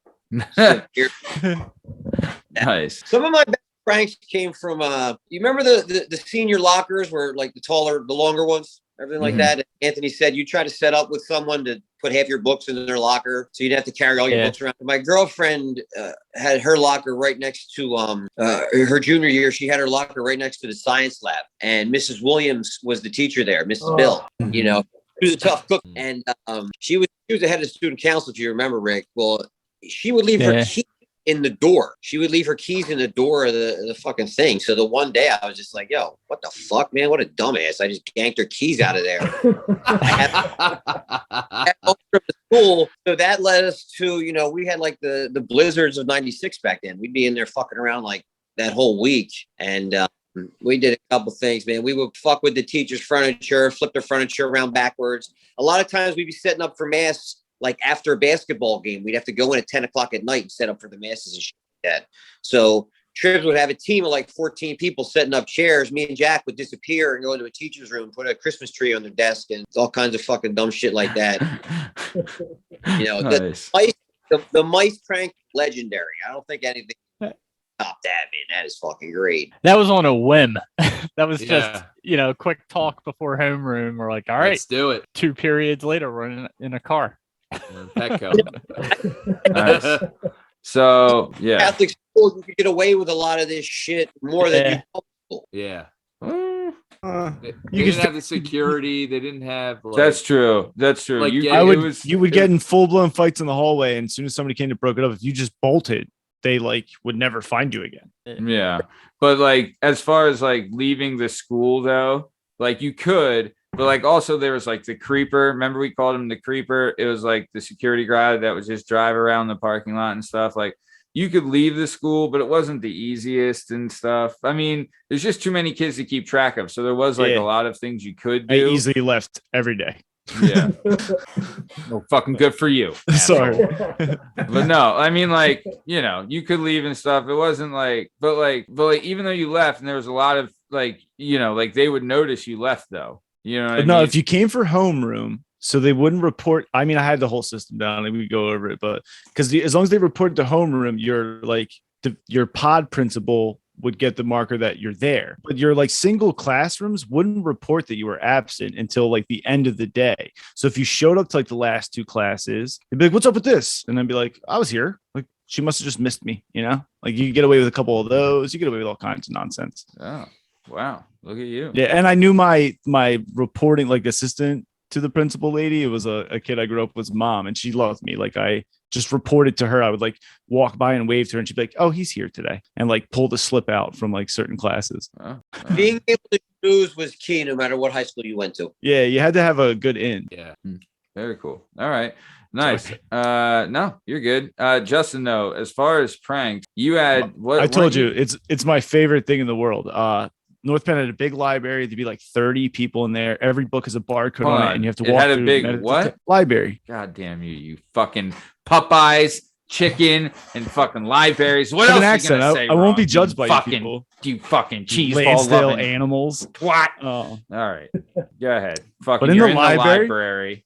They all had barcodes, and you had to walk through the detector thing at the 2 entrances. And I would spend my whole afternoon sometimes just sneaking books into people's backpacks and then just watching them leave and the alarm going off. It was my favorite thing in the whole world. And like, I would get like sometimes there would be 30 people in there and I would have 23 books in backpacks, and I would just like, I'd be giddy. I would sit at the computer lab and just wait, and it would be my whole afternoon. Yeah. So for those of you who don't know what would happen. So the way it is that all the books had a barcode on it, and the entrance to, there was only one entrance exit to the library. And when, you know, there was like, you know, the thing, it was like a store. Like if you try to walk out of a store and you have something, alarm would go off. The alarm goes like off. Red. Yeah. So what Justin's saying, if you tried to leave the book or leave the library without the book being scanned, right, then the alarm goes off. So what he does is he takes these books, he puts them in. Did you have like favorite books? Like, oh, here's a thin one, The Adventures of, you know, Huckleberry Finn. The easiest scheme was there was like a copier room, so people would leave their backpack unattended. So whatever book was close, you know, would just go in, because you would walk around with a handful and you'd look for unoccupied backpacks and just whoop. If it was open, it's easily going in. Sometimes you would do the nice where like they'd hang it on their back of the chair, you unzip it real quiet when they're not paying attention, zip it back up, and then they have no idea. Oh, it's my favorite thing, because sometimes you get kids, like I would pay attention, like sometimes kids would be runners, like the alarm would go off and they would just bolt, and then like the ladies got to come behind the desk and go chase them down. Oh, so much. It was my favorite thing to do. Go ahead, Rick. You sound like a pickpocket, but you're running around putting library books in people's hands. It brought me so much joy. Justin, I thought you were gonna say, wasn't there a prank when you were there that ended up on like that MTV show? All the forks in the yeah. Who was time for that? I didn't even know. I was like, that happened. Yeah, who knows? I don't even. Yeah, whatever. All right, well, let's keep moving because that's gonna be fucking cut. So, Tom, anything, any shit you got going pranks wise? Anything ring a bell? Well, I mean, obviously, the mouse story. Sure, that old chestnut. Was a lot of fun. I'm trying to think like what else, you know, because I was doing at that time, we were doing a lot of like film work. We were doing a lot of stuff like what was the Tom Lavelle show on Channel 1. So I would air these episodes on Channel 1. And so I guess at Mr. G was I had aired a couple, and there was one, and I thought honestly it was so upsetting because I was like, this is our best one yet. We'd done like 3 or 4 of them. And it was, I want to say it was Fanatic, Michael Bond, we called it. So if you remember the show on MTV, it was called Fanatic. Yeah. And you were like a fan of some, like, you know, celebrity. Yeah. And we had made one Fanatic Michael Bond, who was our class president at the time. Okay. And so I was like Michael Bond's biggest fan, and I'm like, oh my God, I'm his biggest fan. Blah, blah, blah. Like, I can't wait to meet him. Like, this is gonna be so amazing. And like we were like halfway through, and G came into Channel 1 and like ripped it off, and I had like he was like you're leaving this school. But so what had happened the one time is we had wrestling practice, and it was the end of the night, and we're going to leave. And if you know where the library is, God damn it, at Lansdale Catholic, outside of the library was this brown bell on the second floor, right? No, I think it was on the first floor. It was on Okay. the First floor. Okay. And so there's a big brown bell there. And so I just remember I always walked by this big brown bell, and I would like bang it when I would walk to different classes or whatever. So it's the end of like wrestling practice. There's no one there at the school, and we're getting ready to leave. And I was like, I'm going to take this bell. So I took the bell off the thing, put it in my bag. Peyton was there, and I was like, yo, let's roll. And like I grabbed Peyton, and like we left, and I went home, and I grabbed the bell and I put it into my closet at home.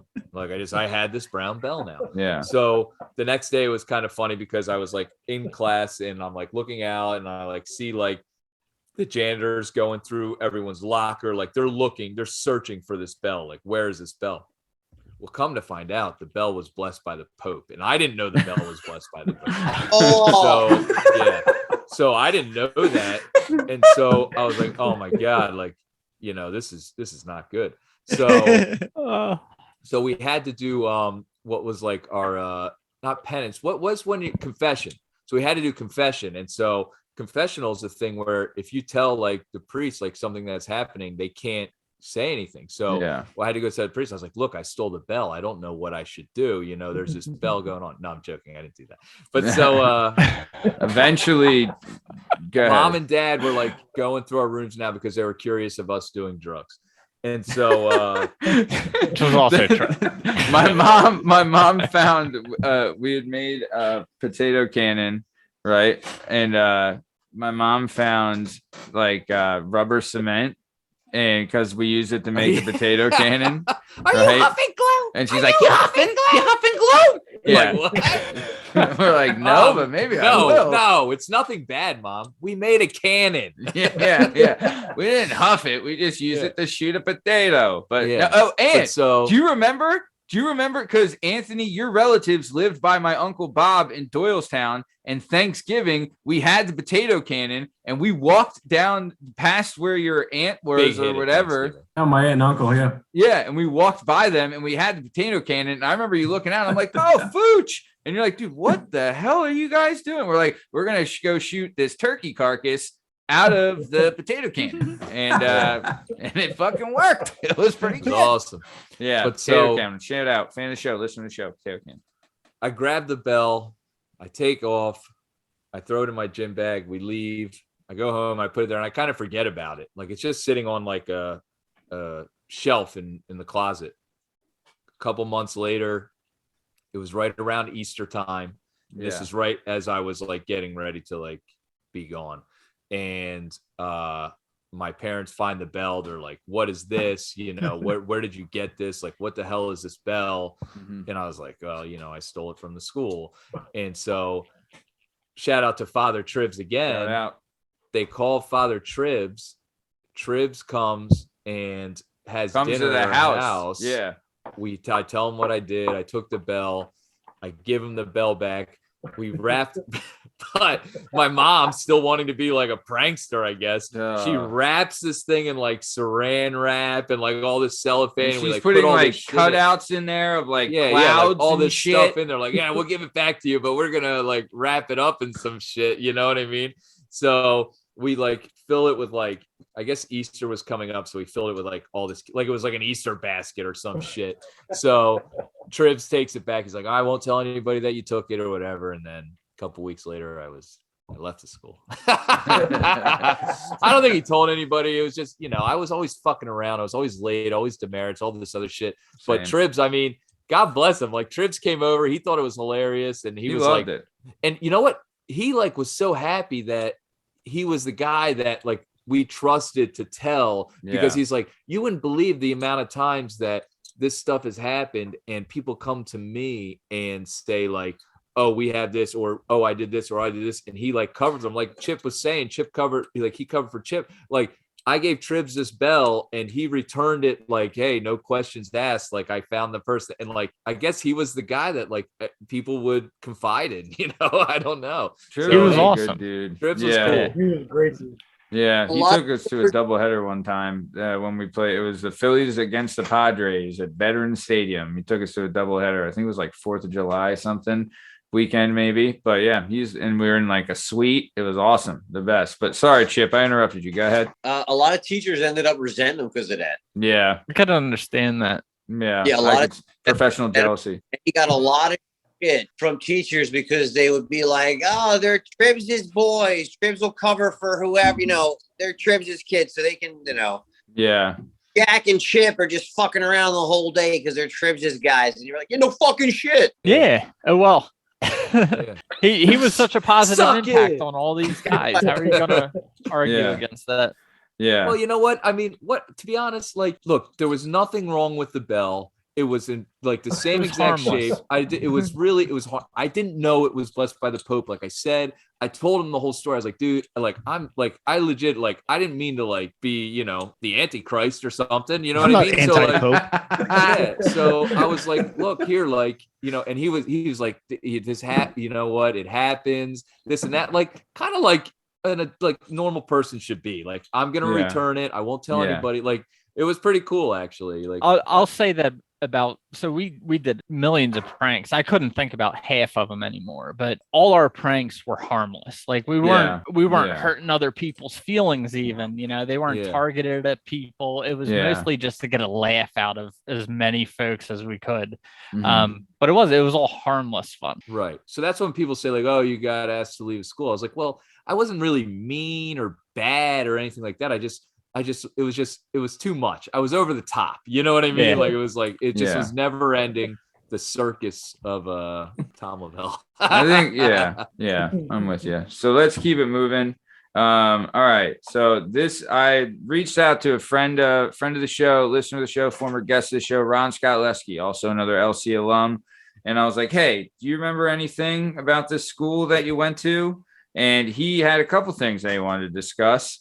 So I'll start, Chip, we'll start with you on this one. We'll go backwards. So he had first off, he wanted to talk about the bathrooms being from the 1950s and how nasty the fake cheesesteaks were. What are your thoughts on that, Chip? The bathrooms were from the 1950s. No shit. They never updated No, the a lot of school. shit. You know, doors on the shitters because the people would treat them like animals and they would like take a dump on the toilet seat. And like, I don't know, maybe Scott's freshman year or maybe before you guys got there was just one fucking guy. He's in fucking law enforcement now, but every day he would take a shit on the toilet seat. And it's, man, you know, it's got corn in it. Like, what the fuck, dude?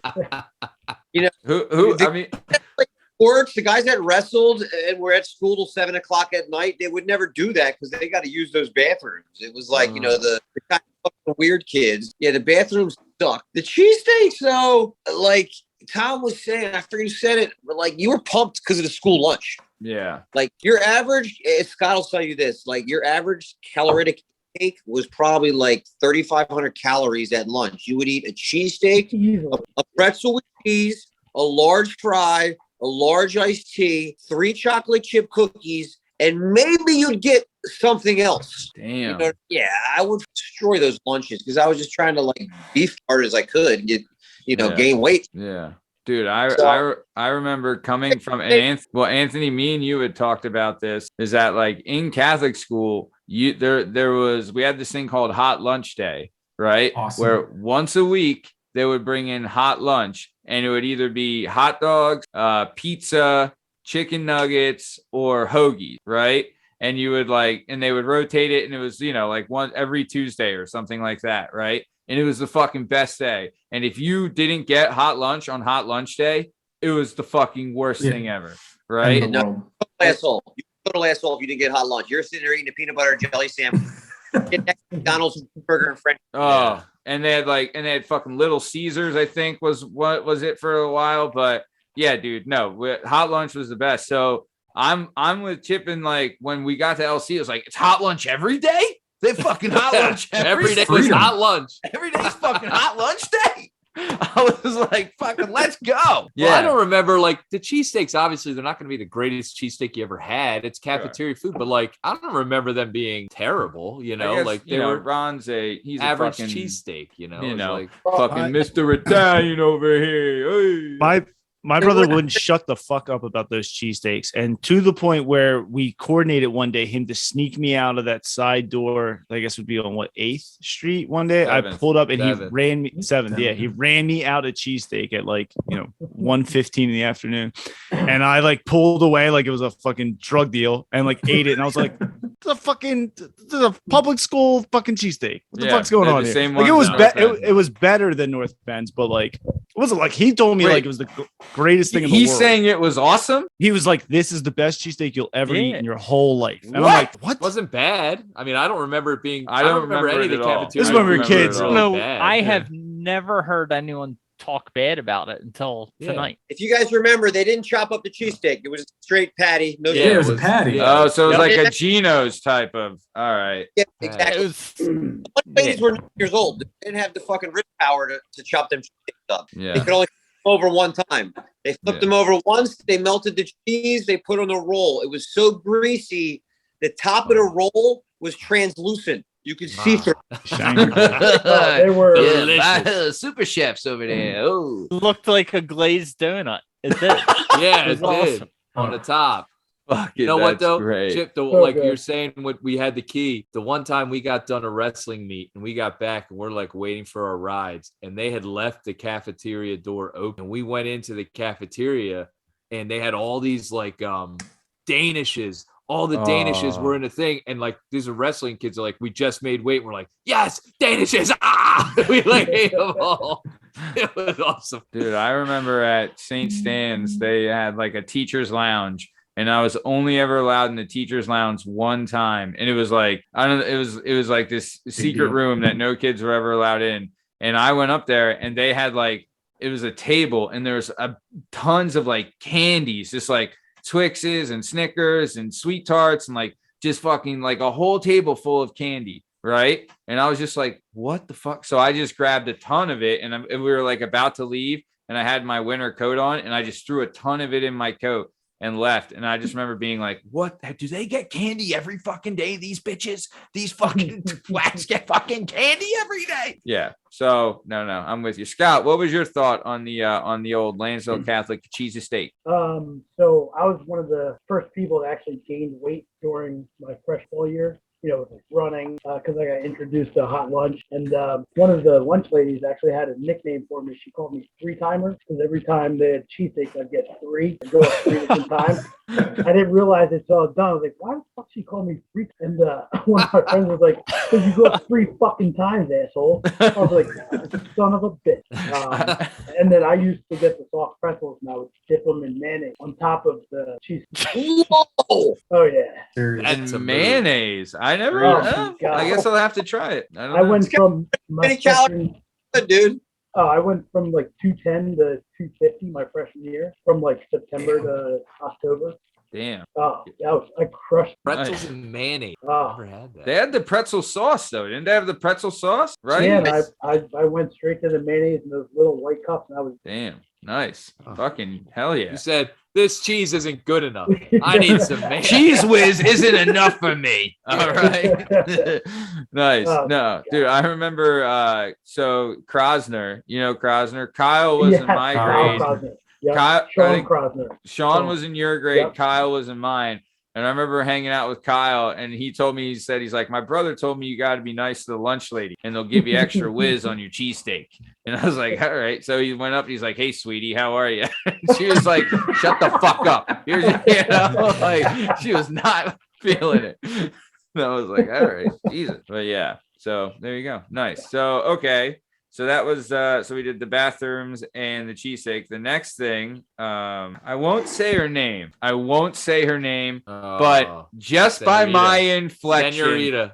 I know you it knew, already. You knew who I was Senorita. gonna say. You Yep. knew who I was gonna say. Did everyone who here had Senorita? What's Did, that? she was a I have Mr. D. I did not have her. That was your nickname too, wasn't it, Rick? Hey. Mr. D slaying. All right. So wait. So Tom, you had the teacher we're talking about. Scott, you had her as well. Chip, did you have her? She was my homeroom moderator. And if you remember, like Tribbs would pull us out of homeroom. We'd basically do our homeroom in his office. Oh, Yeah. nice. So she was one of the chicks that was saying, "Oh, this is one of Tribbs's guys. Oh, it's Tribbs's guys." Yeah. Like the prime suspect of that, man. Such a bitch. You know, I he hated can't the fact believe you. I out of the homeroom and go straight to the thing, so I could come to school 5 minutes later. Had to. She basically was a man hater. You know, anything you did. She hated women too. She hated my sister. She hated my sister big time. Yeah, she was a rough. You know, she actually down the steps that faced Lansdale Avenue one time. She fell down them? Oh my! Or she was pushed? No, I remember that because there was a rumor that she was pushed. Put it this way, she wasn't caught. No one reached out to catch her. And yeah, she went light like a fucking bag of donuts, man. Nice. I had to call it a bag of donuts. Yeah. I would have been, hey, hold on. There's the mayonnaise. Me too. Me too. Yeah. Yep. So okay. She was always checking me for my belt and like everything. She like any like little like thing. It was like, let me see, you know, and I was like, come on, give me a break. Did you, Tom, do you want to tell the story with Dad and her? It wasn't fun. I mean, I don't know. I had a parent-teacher conference with her and my dad. That was not a fun day for me. But, you know, she was a bitch. I tell you, they got in an argument. Sucked. Didn't make class much easier for me. I'll tell you that.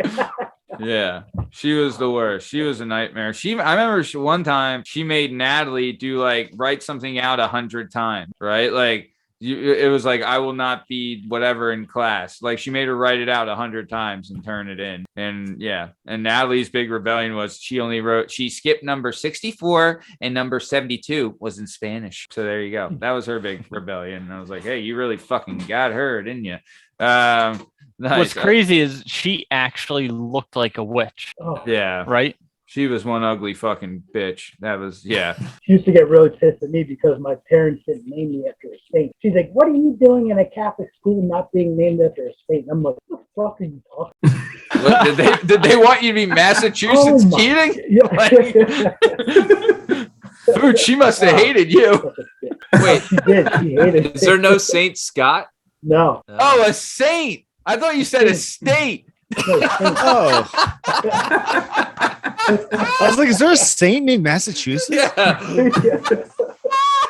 was like, I don't know shit about saints, but it could be. Do you guys Saint Scott, huh? Saint Scott of fucking mayonnaise and pretzels, my man. Fucking The patron saint of mayonnaise and pretzels. Yeah. Fucking she didn't the saint. Yeah, Massachusetts. I was like, where did he go with it? I thought you said state. What a fucking Suzanne. How come she was mad at every kid in the school except for that one girl? Except for Virginia. Yeah. Dakota and Virginia, you two fuck. But Florida? Yeah. Why's my name Florida? She loved the rapper Flow Rider, biggest fan. Yeah, no, that's great. Why didn't they name you after a saint? Yeah, well, go shove it.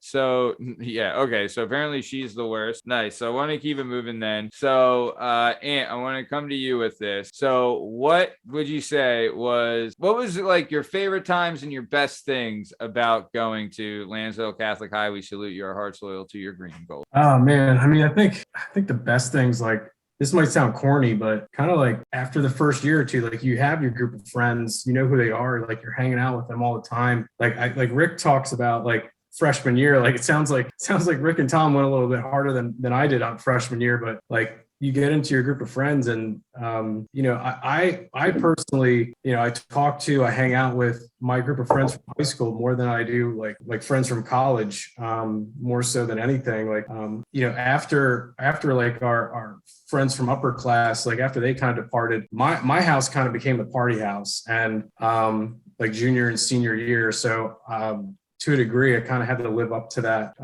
It was fun at times, it was hard at times, but I mean, we were always it was just so much fun. We had a good run senior year to the district championship of baseball. We lost in the championship, but I mean, it might sound corny, but like the people that we ended up walking in with didn't even know that, they're going to be your friends for life. That's kind of what I remember. What would you say is your favorite thing about LC? Like, besides the friends you made, like, is there something, also, can we say, like Saint Maria Goretti just kind of sucked out loud, right? Are we all in agreement with that? They're just kind of like a total bucket full of dicks. You know what I mean? My kids were baptized there. So were mine, Rick. We must live near each other. I moved. Yeah. Did you move? Yeah, that's my parish now, actually. Modern day kind of took it over. They have their flags up. They invaded and they took over. I mean, senior week probably was a great week. If you want to like culminate the whole thing, we must have brought 50 to 60 cases of beer. We partied our asses off every single night. Nice. I mean, I can't remember why we ended up with like 3 grills by the Friday. Like we left. I'm like, why are there 3 grills outside on the deck? I mean, it was awesome, dude. Like it was. I know I had a fucking periwinkle minivan my junior and senior year, and that thing took like such a beating. Like going to the vet, drinking outside the vet, the car door fell off, and just taking it senior week and it disappearing for 3 days. I'm like, guys, where the fuck is my car? Like my periwinkle minivan, where's my precious periwinkle fucking minivan? And like it finally showed up by the end of the week, but like that was probably the most fun week out of what was it, an Aerostar or a Windstar or what? It was a town and country, dude. One wow door, yeah, passenger side, one door. Wow, I thought that thing was the bomb. I'm sure it was. It was the party car. Yeah. Nice, man. Good. And like, you're still friends with all those guys. Well, a bunch of them were grade school guys too, right? Yeah, most of them were grade school. It's funny you said grade school because I married a public, and like public school kids, they just like JR. Do you say elementary school or grade school? Elementary school. Yeah, you say elementary school. I knew that was coming. Middle school and then high school. Yeah, and then you also refer to North Penn as the high school, right? Yeah, it's the high school. It's the high school. Yeah, there's 2 high schools in Lansdale. But anyway, sorry. But no, technically, if you want to count Doc. You want to count Calvary Christian too? Yeah, we could go 4. Former guest of the show, friend of the show, Mike Johnson, former Calvary alum. There you go. Nice. Yeah. I still hang out with all those guys. They, my friends Billy, Drew, Carney. They actually started. There's a group of guys. They started something called the Philadelphia YPGA, Young Professionals Golf Association. There's like 16 guys, and I had to fill out an application to join it. I don't even know if I'm supposed to say it out loud, but it's a pretty exclusive club, and I'm starting this year. I was entered into the club apparently. Nice, shout out. Yeah, nice. Very cool. I dude, honestly, like I'm this is my confession. I put it out there, and like these guys kind of like kept saying like, are you gonna play? You're gonna play? Come on, like it'll be fun. It's like once or twice a month. Like I did the application on their website. I fucking just sit there for like. I'm sitting there for like 3 weeks. I said to my wife, I'm like, what the fuck? Like, I'm friends with these guys. What are they waiting for? Like, I feel like I'm getting punked. Like, are you guys like letting me play or not? And like, finally, like post their schedule. They're like, this is where we're golfing. It's going to be awesome. And like, they tag all the players. And I'm like, all right, assholes. Really? Like friends with you fucking like entire lives. And then you don't put me on there. 6 days later, they tag me. I'm like, okay, fine. Now you're cool. You're cool. You're cool. Yeah. Do you even play golf? I suck. I'm just going for the beer. And you want to know the trick? Tell you the trick right now. Everyone listening, this is the fucking trick. If you suck at golf, which I do, I admittedly do, but I don't want to be the guy who they're chasing my fucking ball all day. I don't want to be the fucking guy holding up the game. That's my whole thing. If you don't want to be that guy, this is the move. Take a little chapstick, put it on the head of the club. You never slice. Straight down the fairway. I'm telling you, work. You need a good amount of chaps. Yeah, but like also, you can't fucking hit it like a duck. Like you gotta just hit it clean, and you don't have to hit it. It will go. It won't slice. It won't hook. It'll go wherever you hit it square. It'll go straight. I'm gonna do it, and I'm gonna videotape it, and if it works, it works. 100% works. I've done it. I've done it multiple times. Tom was there. Tom's seen it.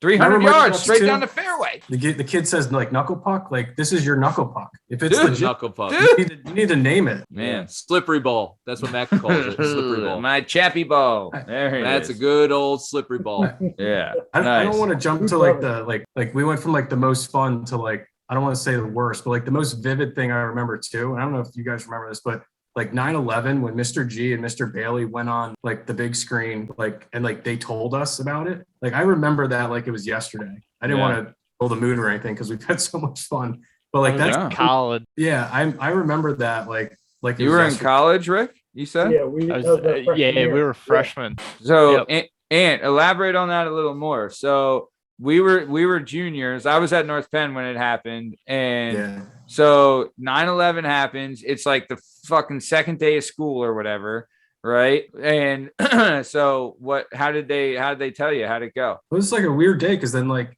you know, throughout like the school day, like you didn't really know anything. Like there's no cell phones or anything, but like we're sitting there and then it was like the second period and we're like, why are they coming on the big screen in the second period? Did it in the morning. And then if there's any like late day announcements, maybe they'll pop on again, like once in a while, but they popped on and they told us, and like half the kids were like, what are the Twin Towers? Then you go home and your parents tell you, you know, and you're like, holy shit. And it was crazy. I remember I sucked at football, but I played freshman football with Matt Lavelle. Yeah. And then I played junior year, mostly because my friends were like, come on, play with us. And I remember Noel Mayer's dad was running around the football track and Coach Algio stopped practice and he brought him over.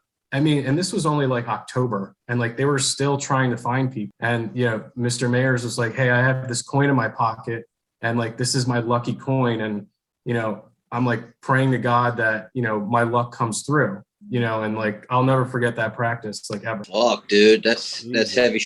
Yeah, I'll never forget that. Damn, man. Sorry for the mood, but who came on the TV, Mr. G or Mr. Bailey or the both of them? And then like, how did they? Both of them. Yeah, both of them did. And they explained it as best they could. But I mean, you know, it's not, they didn't go into detail. They didn't, you know, say like, you know, these people came, but like they just said planes have hit in New York City and Washington, D.C. And, you know, it was just real, like crazy. Did they send you guys home or did you have to finish it? Yeah, we got sent home. Yeah, they sent us home. Yeah, they sent us home. Damn. That's fucking nuts. I mean, Scott, wait, you were in Del Val, right? Or where were you? Delaware.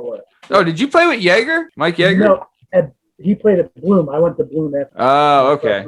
Yeah. Nice. So you're at Delaware and what? You were just economics class. They made an announcement and told everybody to go home, see what's going on, call your loved ones. We had a couple of students, their parents actually working. Oh, fuck. So it was because they got the call first and then trickled down to teachers, and then our football got canceled for that day. Them attacking other areas like, you know, Philadelphia, and then working their way down to Virginia. So we got canceled. It was just mind. Just sitting there telling us to leave, and they're crying because their parents work there. Yeah. Never saw those kids. No shit. Damn. Well, T's and P's of them, man. That's fucking crazy. Yeah. Damn. What about Pretty Rick? What about you? Where were you when our country was attacked for the first time in recorded history? In college too. Freshman at Temple. And I was just in our dorms. I think I was in a shower. And someone came running. It was like one of those communal showers. So someone came running in there, said like, go watch the TV. And I went back in and my roommate. Well, first they said, stop whacking it. And then they said, go watch the TV. Got it. Okay. It's disgusting, Rick. When showered. So then I went in the room and Mike was sitting there. Mike McAteer? Yeah. All right. Yeah. That's it. So then classes were canceled once that came up, and I headed back home or just out of the city, like into the suburbs, and hung out there. What about Chip? What about you? Where were you at? Let me just touch on Noel Mayers while we're talking about him, because he actually perished, you know, in the towers. What? Noel Mayers ended up perishing in the Twin Towers during that attack. His family was like your classic LC family. They had 3 sons go through there. They lived on Lansdale Avenue, like 2 blocks from school, right up the street on your way out to Cowpath Road. Yeah. His dad coached me in Cannoneers, and his youngest brother played with me on Cannoneers. And Noel was like the Mike DeMartelier, John Algio of the late 80s. He was a stud quarterback, and he would like you said, come down to like the midget football practices and talk about LC. When you were like 12 or 13 in 6th or 7th grade, talking to you how great it is to play up at LC on Friday nights. Real class act. But where was I on 9/11? I was already at that point out of college, and I was working at the bar. I remember in particular exactly what I was doing, just food prep on a Tuesday morning at 8:30 in the morning. I'm making chicken parms, maybe 50, 60 orders for the next 4 or 5 days. We're going to prep them and hold them. And listening to the radio, heard it on the radio, popped out to the bar room, checking on TV, seeing it right away on TV. And my grandma, who was 80 at the time, 82, she was like watching it with me. And I remember how I was like totally taken aback and mind blown, like Scott said. And my grandma, who had lived through the Depression, World War II, all these different things, she wasn't nearly taken back as much as me. Pearl Harbor, you know what I mean? That World War II. They saw Vietnam, they saw Korea, JFK getting killed. They saw John killed. Through the 20th century, they saw so much shit. So she wasn't taken back nearly as much as me. But for me and us guys, that was the first major thing we had ever seen. As far as evil in the world occurring right in front of us. It was like, shit. But dude, being a patriot was an all-time high back then, brother. Tell you that. That was you can say like weeks after that was the closest I think I've ever seen the country too. It is a shame, but we had a solid 6 months of loving each other after that. And then we just went back to fucking again. Yeah, that's true. You're not wrong. But we don't talk about politics on this show. So all right. So let's keep it moving then. All right. So Scott, I want to go to you. What was your favorite thing about going there? Some of your favorite times and like best stuff about Lansdale Catholic High? We salute you. Our hearts loyal to your green and gold. We'll go on spreading your light so the world can see your sons and daughters true and bold. Fucking there it is. Wow. That's pretty good. Yeah, only went there for 3/4 of a year, guys. Only went there for 3/4 of a year. Fucking, that's a fucking memory, babe. I would say the best thing, our class, Rick and I's class, we revolutionized the LC pit for basketball. And I think that really brought our class together. We made t-shirts. We got fucking amped up. And that was the first time I ever got into a fight was through the pit. It was just up to her. Especially when we went down to the Philadelphia Catholic School. It was, it was amazing. It brought our class together. It was the best time of my life. Wait, who you got? Someone tried to fight you? We all did. It was Upper Perk. We beat them in like overtime basketball, and they literally, they were all rednecks back then. Oh, we know.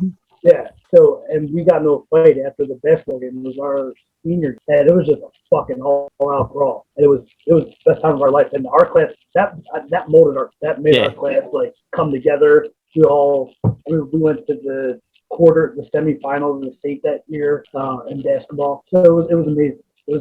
Wow. Matt, it was called the Pick Crew, right? Okay. And like it was the student section. Okay. And we would just go harass the other team, like just completely, like just we would be getting kicked out of games, like for some of the chants that were going out. And then Scott, I think I heard you mention going against Catholic League team. Because they would all have their own like massive student section, and you're coming out of there after a tight game and emotions are high, and all of a sudden there's fights breaking out everywhere because you were going back and forth across the basketball court with this other student section just hammering on each other, and then they just let you all walk out together into the parking lot. I remember the one time we sorry. I was just gonna say, thankfully we had Scott. I'll never forget. We were down. We were down the city, and one of their students in the other crowd actually came over and handed me a fucking cheesesteak while we were in the pit, and that got me amped up. So I actually took the cheesesteak, I threw it at the kid, and then we got into a brawl. And that's when my career started. Yeah, it was crazy. Why would they? They were trying to play like, big guy joke. Yeah.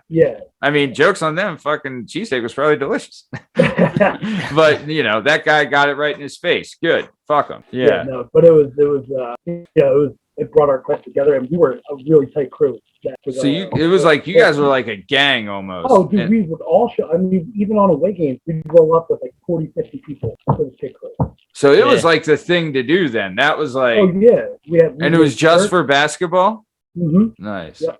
And you had shirts and everything too. Oh yeah. Yep. Fuck yeah, nice. Did you have nicknames? Have you ever gotten mad at anyone else for giving? No, and looking back on it, I should have just eaten. No, fuck. Well, you don't know what they did to it. You don't know what they did to it. So no, you did the right thing. Fuck that guy. Right in his fucking face. Yeah, he's a fucking douche. Nice. So, so the pit crew was pretty good. Yeah. Plus, too, like you're like Chip. You're a team guy. You know what I mean? Like you're big on. I'm the same way. I'm big on team. Like I love being part of a team and like having a crew. But like having something like that where it's like, you guys are fucking, if shit goes down, you got these guys. Like that's a big thing. That's the fuck. That's the best way to go. Rick was a scrappy dude. Like Rick was a tough dude back in high school. Still is. Fucking iron string bean. Yeah. Fucking guy.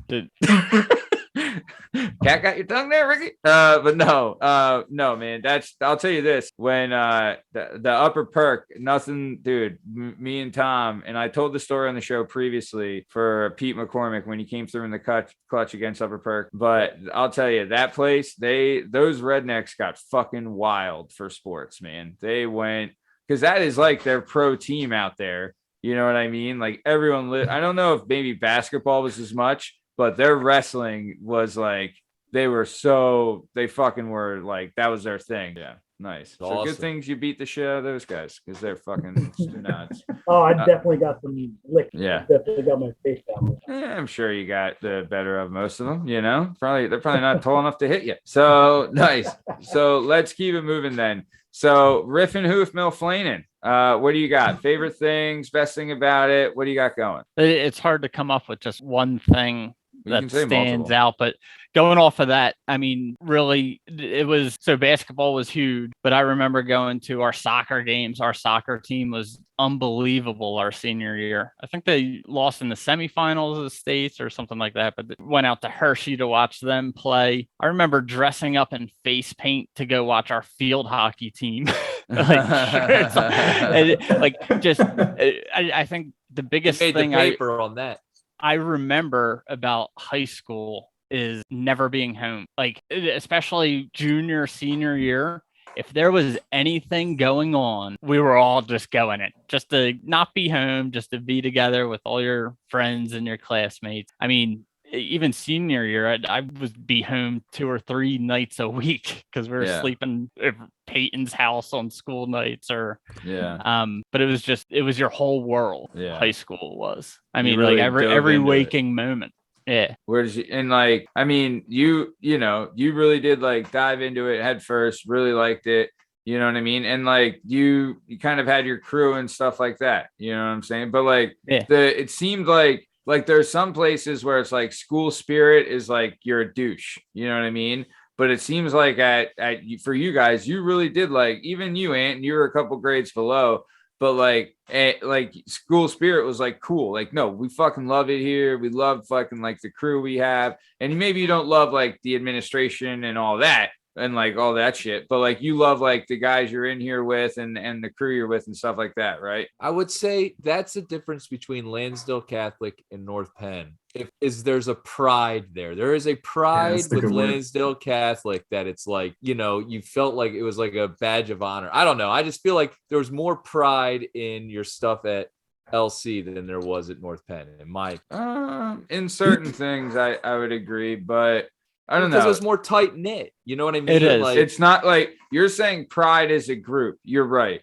But like, I know for maybe like, group pride, I should say. Like overall, you guys are all more united. I would agree. But there was like I know our wrestling team was really tight and like stuff like that, especially when we were like seniors and stuff. Like, but it was different. It was different, but it wasn't the whole school. It was just that group. I see what you're saying. Yeah, you're probably definitely right there. It was a group of you guys united. Everyone kind of knew each other and like everyone was kind of putting each other over and stuff. Yeah. No, I hear you. I hear you on that. I wonder if it's like kind of the thing where like small but like mighty kind of thing, kind of like even if you only played 1 year of football, kind of like what Coach Algio would say, like we're not the biggest school. You know, I remember like seeing North Penn and like Sports Illustrated being like one of the top high schools in the East Coast, you know. Yeah. Like, well, that's great, but we have an SB too, you know, like I wasn't here, but it's pretty damn cool. Yeah. Like stuff like that. And then hearing the stories about the pick right, but like, I mean, you know, just saying, you know, go shove it up your ass. you know, we're here too, and our guys are actually beating you. And I think it's kind of, you know, it's not a cockiness, but you know, I mean, I don't want to say you felt invincible in high school, but like being with your group of friends or like your group of guys, you know, any sporting event, like it was great. Honestly, I think I get what you guys are saying, where it's like if there's like a sporting event or a contest or anything, you know, everybody's up for it, everybody's going, everyone's supporting, and like if you're a guy out there, you're playing so much harder for the school and for the crew and all that. Where Tom's right, at North Penn, you didn't have that. You're out there like maybe you're out there for your team, but as far as like the support, like you know, football was a little different because football is really big. But, you know, like their parents are in the stands and stuff like that. But it wasn't like a huge crew. Like you would have followers and people that would watch and chicks and stuff. But no, it's more you're right. Like you guys, like you guys made it so that the guys playing the games and being involved in the activities, they wanted to win because they wanted the school to look good. And they wanted you guys, like they wanted to rep for the school and for like the crew. No, I definitely see that. Yeah, for sure. And that's pretty cool. Nice. So then, okay, good. Chip, what about you, my man? Favorite thing about going to Lansdale Catholic and, you know, loving it there and being, you know, the sacristan, head sacristan, all that gimmick. What do you got? You know, I really just, like you guys are saying, there's really a tightness there. You only got 200 kids in your grade. You're in some of the classes, you only got 12 kids in the class. Yeah. Some of these kids you've been going to school with since kindergarten. My class was really tight. You know what I mean? Everyone got along. Remember you had like your crews, your jocks, your fucking skaters back in the day, we called them. You know, your fucking weirdos. Chicks were basically either popular or not. It was one or the other.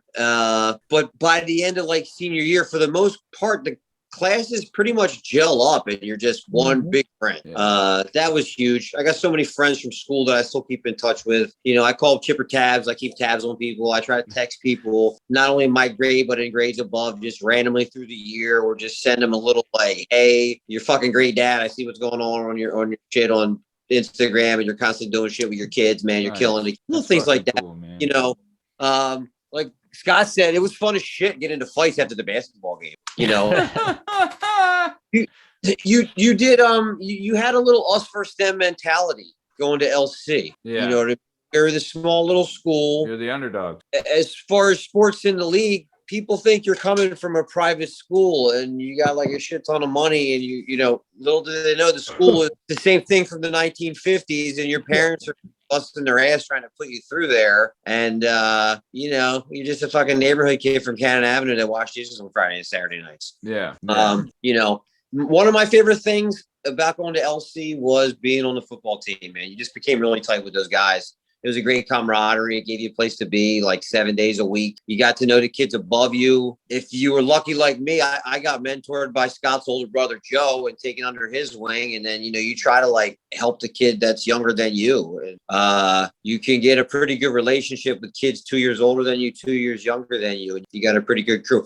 Me, Scott, and his brother, and another kid named Kenny Kosminski, we would go lift up in Allentown twice a week together. Eskimos. Yep. Yeah. I talked to Matt a little bit about that on the phone. It was a bodybuilder from the 60s who was a barber. He owned a barbershop, and he was a bookmaker. You know, he took sports. He had a sports book, and in the back, he just had this raw weight room. You know, it wasn't a gym. It wasn't foo-foo. It was rusty shit. Guys in there, like you'd see guys, the Wild Samoans from the WWF would lift up there, dude. The guys were fucking shit. out. Really? What? Yeah. Rikishi? Dude. Yes. Damn.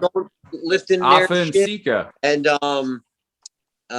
you know, me and Scott were like 16 and 13-year-old kids in there. Scott's fucking obviously repping 225 at fucking in 8th grade. Jesus Christ. You know, And so he's like, so what do you guys like with the line tonight? You guys are playing upper perk. You're -3. How you feeling? Scott, what's That's where my gambling addiction kicked in. Yeah. We would pick Scott up at Pendale, drive to Allentown, and lift weights.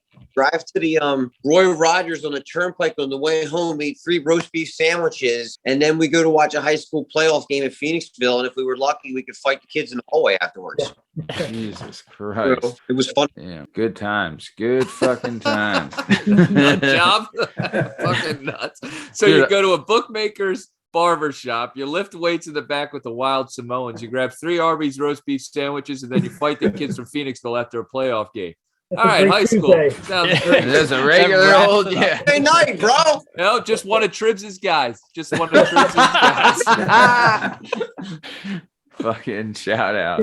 Nice, man. That's cool. So, Tom, I know you did not graduate from the illustrious Lansdale Catholic, but you were there more than you were at North Penn. What do you got going? Any special fond memories? It's just, again, it's cliche stuff, but the connections you make with people, your friendships that you had, you're growing up, everyone's growing up together, and you're just having a blast, like fucking around, living life, man. And it was just like the coolest times ever. And for whatever riffraff and stuff like that we might have had in school, the skaters, the jocks, whatever, I think majority of the kids that went there were good people and just like to have a good time and we're passionate about each other, basically. Like when something was going good, everyone was kind of connected. Even when I left the school, I remember coming to some pit crew games and contributing with that. And then either this reunion, it's like, I'm getting invited to the reunion. I didn't even graduate from the school. You know what I mean? And so like that might be part of my alcoholism, but at the same time, I think it's the connection that we've made, just that bond. And it's different than other schools. It's unique, almost like when we're talking about, I think Hoosiers was a very popular movie shortly before we were there. Rudy was popular. I think we kind of had that small school, mentality of like, that kind of thing. And it's kind of a magical place when you think about it with that stuff, but just a great time hanging out with everybody, laughing, having fun, and growing up, man. It was the best. It really does seem like it, there were some people in the administration and the faculty that made it cool, but it really seems like the culture itself there was like what made that place, what made it, like what made you guys fall in love with that place and really like that place. You know what I mean? So very nice. So cool. Very cool. All right. Well, we're getting close to the top of time. We'll do a couple more things and we'll roll out. Ant, let's go back to you. One thing you would change or one thing you did not like about, the home of the land of the free, home of the brave, Catholic. Catholic in general or Lansdale Catholic? Lansdale Catholic. If I could kind of go back and say like, man, I wish I did this, like going through like, I'll say like 4th through like 8th grade, like I think probably everybody on this call probably made every team you tried out for, you made for. Every time you tried out for something, you made an all-star team. Like I think there's guys like that on the phone.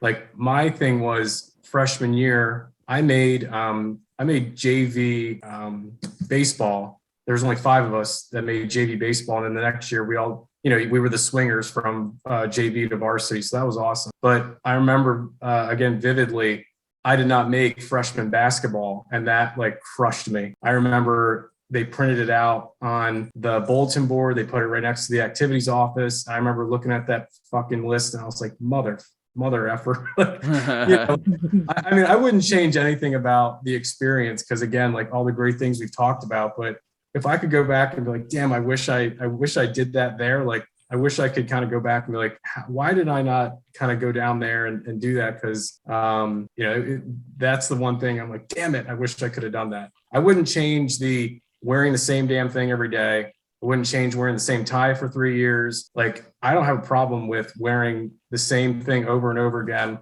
from literally, 1st grade to 8th grade, like we did at St. Stan's, and then freshman year to senior year. Like maybe we changed the tie once or twice, but, put it off, put it on, zip, or if you had a clip on or whatever. But if I could kind of change one thing, I would try to go back and kind of push myself to make that freshman basketball team.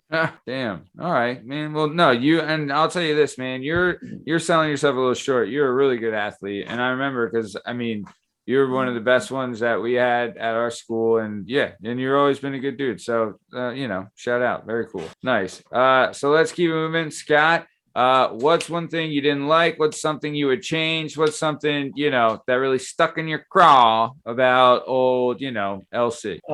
Something I would have changed is I probably would have tried to done more. I only did football. Okay. I gave up baseball. I wanted to wrestle. Just I don't know why I didn't try it out. You definitely would have made varsity. Yeah, it could have been somewhat, but I just wish I would have tried to be more.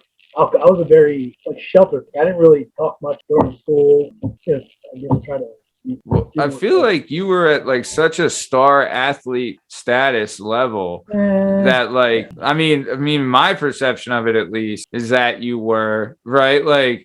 But you had your guys on the team and your crew, you know what I mean? At least when I was there. So but you kind of were just seemed like football focused, right? Right. I was so level, tunnel vision with football. I wish I would have, tried more. Yeah. Did you party at all or anything like that? I mean, yeah, we went to our parties. A lot of my friends who are almost borderline alcoholics now, from high school, they didn't really drink because they were really? all, most of them were football team or the basketball. They didn't really drink, season, so we didn't really. I mean, I went to a couple parties with Rick and Tom, but not overly. Yeah, nice. All right, good. But I mean, you had eye on the prize and you wanted to stick to it, and good for you. But no, I would. That's strange. That's it's fun. It's not strange, but it's I would say when you think of a guy, because dude, when you're on the football team, when you're the best player on the team, which you were, right? People talk about that. They would tell us all the time, watch what Scott does and watch how he does. You know what I mean? When we're playing freshman ball and even at Cannoneers and stuff like that. But you would think oh, this guy, he's living this type of rock star life. But you're really saying no, I was just kind of doing my thing and just kind of hung out with my crew and kind of that type of way, right? Yeah, I mean, to tell you the truth, I didn't really think I was that good in high school. Chip had a great career with football. His senior year, he dominated. We weren't too good my junior or senior year. I think I could have done better or worked harder and more blossomed, I guess, in college. But high school, I didn't see myself as blue collar, blue chip. Yeah, I wasn't anywhere close, but I had a couple offers, but I didn't think I was. I could have done more. I could have reached my potential by doing more, working out harder, and trying new things. Yeah, I'm with you. My biggest regrets is I wish I would have jerked off less and worked out more. I think that's standard though, right? You know what I mean? But also, I mean, we were all kind of blessing in the curse. Internet porn just came on the scene. Very true. You know what I'm saying? So we had that going for us. Yeah. But nice. All right. But okay, Riff and Hoof, what do you got? Something you changed, something you didn't like, something that you hated. What do you got going, babe? Yeah, it's easy. I would change my academics. I wasn't one to do homework or go to class very often, or you get the hall pass and you'll see him a half hour later. Oh, that was you. So, yeah. And were you smoking cigarettes in high school? No, not in school or anything like that. But yeah, mine was just I found that I could take the tests and do well enough to keep passing, and so I really put next to no effort into academic. Yeah. So that's something I would definitely change. I mean, really, high school, college, all of it. Yeah. Nice. All right, good deal. Chip, what about you, brother? Something you hated, something that you would change, something that you didn't like. What do you got? Something will change, but first, Scott Keating was a two-way starter on the offensive and defensive line as a sophomore, homie. Yeah, that's blue chip if I've ever heard it. Yeah, Scott, you're being pretty humble, dude. Ball, Yeah, man. how about it, man? The kid can play ball. The sophomore starting 2 ways. Yeah. Started as a freshman half the season. So, you know, I mean, that's 1,000-pound club as a freshman. dude, fucking worse. Kid over here. He's a very humble kid. Are you single, Scott? Because we're all interested. No. Well, wait till Chip pantses him, though. That ruined my whole career. Yeah. One thing I would change to a point, but I had a very serious girlfriend in high school, right? And she was a smoke show. She was stacked, loved her, still love her. We dated after high school, and we had a son, my son Johnny. He's 21 already. Fuck. So obviously I would never, ever give any of that back. And he's an amazing kid at Duquesne right now. He's getting ready to, when he graduates school, come back to work for me. But me and his mom dated through junior year, through senior year, a couple years after high school. And I was really wrapped up hanging out with her the last year and a half of high school. Yeah. And I missed out on hanging with the fellas a lot, and missed out on like some pit experiences, missed out on a couple of good fucking fights, I'm sure. Yeah. And I'm watching fucking Titanic at the 309 movie theater. My buddies are fucking busting people's faces up at Upper Perk or something. Yeah. So like looking back at that, there's so many great experiences that came from that, but a lot of missed out boy time, you know. Yeah. Getting laid will do that to you though. Yeah. So through my kids' high school careers, I have a daughter graduating from Lansdale Catholic this year. Oh, nice. So through my kids' experiences, I've kind of like guided them away from serious relationships in their teen years. Smart. Some are wasting time on like bullshit arguments, all this kind of dumb shit that you'd much rather be in the pit. You'd much rather be hanging with your fellas. You'd much rather be at 4th Street Park. Street. So that being said, she's a wonderful woman. A fan of the show, listener of the show. Nice. She's a great woman. We raised our son together. We're good friends. We remain good friends to this day. Yeah. But that's something that I would definitely, one of the very few things that I would tweak. I wouldn't exactly change, but I would have tweaked there, especially my senior year, because next thing you know, it's like, fuck, dude, we're graduating and I missed out on some of these experiences with my boys. You know what I mean? Nice. Hotel room with her. I'm not in a room with my friends, like throwing up on somebody's carpet, being a jerk off. I should have been doing that. Now, hold on a second, Chip. And I'm not trying to, some of you also thinking maybe there were some other ladies out there that you could have been with too if you weren't just with the one. I'm going to make crushing footsteps. Stop, son. Yeah. On. Yeah, you could have 3 sons at Duquesne right now. All area ass. You had all. Shout out. Nice. So okay. All right. So let's keep it moving then. Okay, we're coming to the top of time, guys. I'll tell you, this has been, I'll tell you, we're almost at 3 hours and this shit flies the fuck by. You know what I mean? So I'll tell you, I know me, Justin, and Tom are usually in agreement with this, but if you guys would be willing, we would love to have you all back on the show if that's something you'd want to do. Sure. Yeah, for sure. Awesome. Thanks. Nice. Yeah, so we're coming to the top of time. Before we get out of here, Fooch, anything you want to say to your adoring fan base or anything you want to show us before we take off? Yeah, I was able to go into my closet real quick. I think Rick and the squad might have came up with these. Hold it in front of your face. Nice. Is that the pit crew? Pit crew on the back. Yeah. Very cool. Six man. Nice. And that was the pit crew kind of shirt. Dude, I don't even know why I have it. It's just in like a box back there. Man, but I was listening. I was like, I have that, man. He wears it for some reason. Yeah. I don't know who the hell's gonna wear it. He makes his wife wear it every night. It looks like it's in pristine condition. It's in pretty good condition. There's no way it would fit me, but it's pretty good. Man, you must have a hell of a cedar closet to keep that stuff good. That is awesome. What was that, Chip? It smells like mothballs. Probably. Nice. All right. Very cool. Thanks for that. And then anything you want to say to your fans? I don't know. I don't have any fans. I just want to say thanks for having me on, and thanks for setting us up. This is great. Like this is like the other night, kind of talking to you, Matt. It was kind of funny. We kind of went through grade school. I think we went through every grade we were in, I kind of feel like we went through K through 8th, and then tonight was, all through high school. It was this is awesome. Thanks for having me. No, man, thanks, dude. I'll tell you.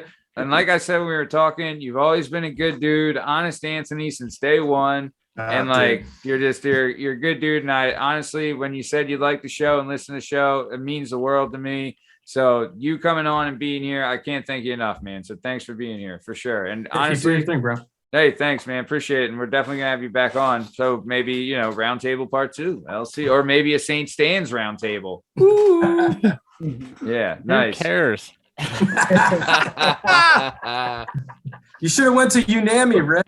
Damn. Yeah, you know what we're saying. You stole the kids from UNAMI to have them play a in 8th grade, probably. Yeah, that's exactly what you did, you hosebag. Goddamn cheater. Yeah. Ringers. He knows what I'm talking about. Yeah, nice. So very cool. Well, Scott, man, can't thank you enough for being on the show and supporting the show. Is there anything you want to say to your Uncle Timmy or any of your fans before you get out of here? Timmy. Tim the cook. Dude, Tim the cook is his uncle. Do you know? Yeah, you know that, Rick. Yeah, I remember. Yeah. Dude, Tim the cook. Shout out. You gotta get him on there. It's your dad's twin brother, right? Correct. Wait, he's your dad's twin? Yes. Oh, what? Fuck. Scott, can I tell you real quick? One time, Tim slept over my house on Christmas Eve. Okay. I had got done work. I'm coming home. I get a call from Tim. He's locked out of his house. It's Christmas Eve. I'm like, you're locked out of your house, dude? I'm like, come over. You can sleep in my house. Like, it was freezing out.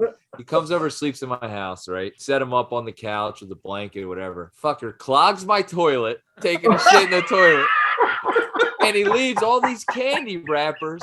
I have a dog. He leaves all these chocolates in the couch that he slept on. He leaves all these chocolates, and now the dog is like ripping up these candy wrappers. And I'm like, what the fuck, Tim? It was literally Merry Christmas shitters full. You know what I mean? I was like, this fucking guy. That's his MO. But then he had some joke for me, and I was like, I love you, Tim. There's not a more lovable guy than Uncle Tim. He is the fucking I'm best. surprised he didn't try to take food from your house. Yeah, well. You didn't have to I take love it. Tim. Tim is like, we spent many years together. I fucking love your Uncle Tim. So, well, I wouldn't go that far, but I love him either way. Yeah. Yeah. No, I just appreciate you guys having me on and catching up with, all the guys we went to school with, like Rick and Chip and Ed, Tom. It's been a great time. So. It was nice meeting Justin as well, right? Yeah. Jeez. I'm fine. I didn't go to school. I have like nothing to add. I go to the public school. I'm fucking kidding. I literally feel like I know jdub because he listens to the show. Yeah. Yeah. He's a good one. Well, he's one of our favorites for sure. But no, Scott, dude, same thing, man. Dude, when Scott reached out to me on TikTok of all places, saying that he liked the show, and honestly, I was blown away. Always looked up to you, Scott. You're always been a good dude, big fan of you. And like, dude, there's a lot of times when doing this show that it's like you get you get checked a lot when doing this show, as far as like, things you're doing, like thinking this will be big and your ideas aren't as great as you think that they are. So like when you have people like you reach out, and Anthony and Chip and and Rick and everybody, it really does mean a lot. It means everything, and just kind of gives you the fire to keep doing this and spend time away from my family while I'm doing this, which it's always a good excuse. But no, man, I can't thank you enough for coming on, and you're gonna be on again soon. So shout out. Yeah, it's gonna be good. I appreciate it. Hey, of course, man, of course. Riffin Hoof Milflanen, you're back on the show for the second time.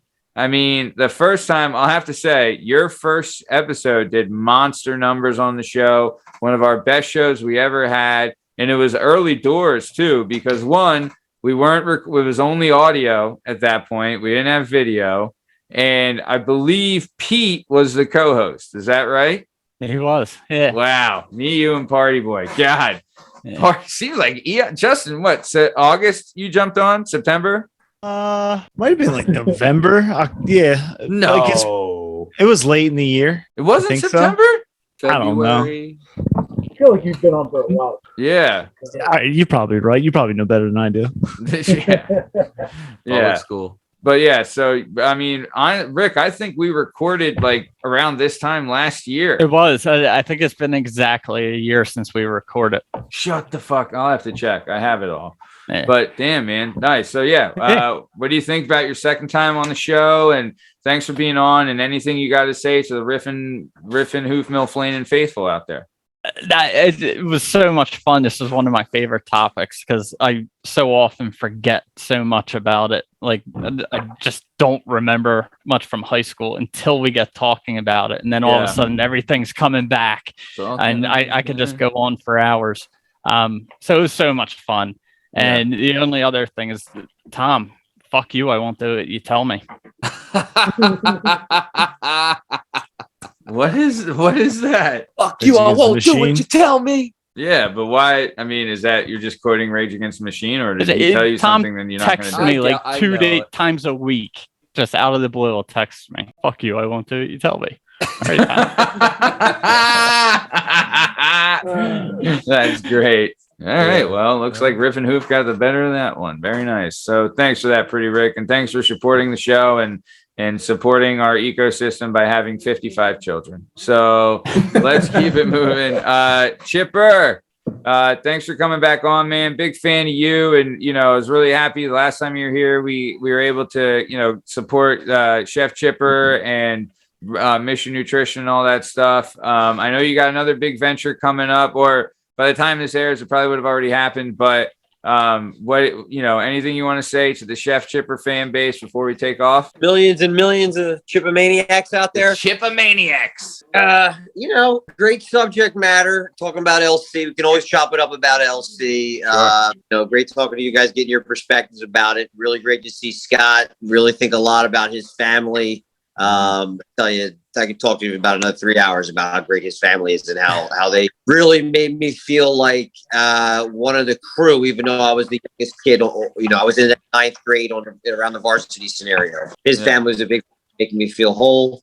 And man, LC, I will say this. LC has a tuition assistance fund. If anybody is listening to this that went to LC, think about throwing a couple bucks in that, because what that goes to is that you don't think about this, but maybe someone in LC's parent passes away while they're in high school and they still have to come up with tuition or go to a different school. So there's like a kitty that the school has in case that happens, that they kick into action. And that's happened to kids that I've known that have gone to school with my kids over the past 5 or 8 years. And if you have kids, it kind of like, whoa, so-and-so's dad passed away, like out of nowhere. Fuck, man, he's got 3 kids, so maybe just if you can open your hearts, open your wallets, and throw $20 in there, that's going to eventually get really needs that. Yeah, you're absolutely right. And that's something we love to promote on this show. So you're 100% right, man. So it's tuition assistance, and I'm sure we can find out a place to do it or where to do it. Right? It's you're able to do it at the LC website, I think. Right?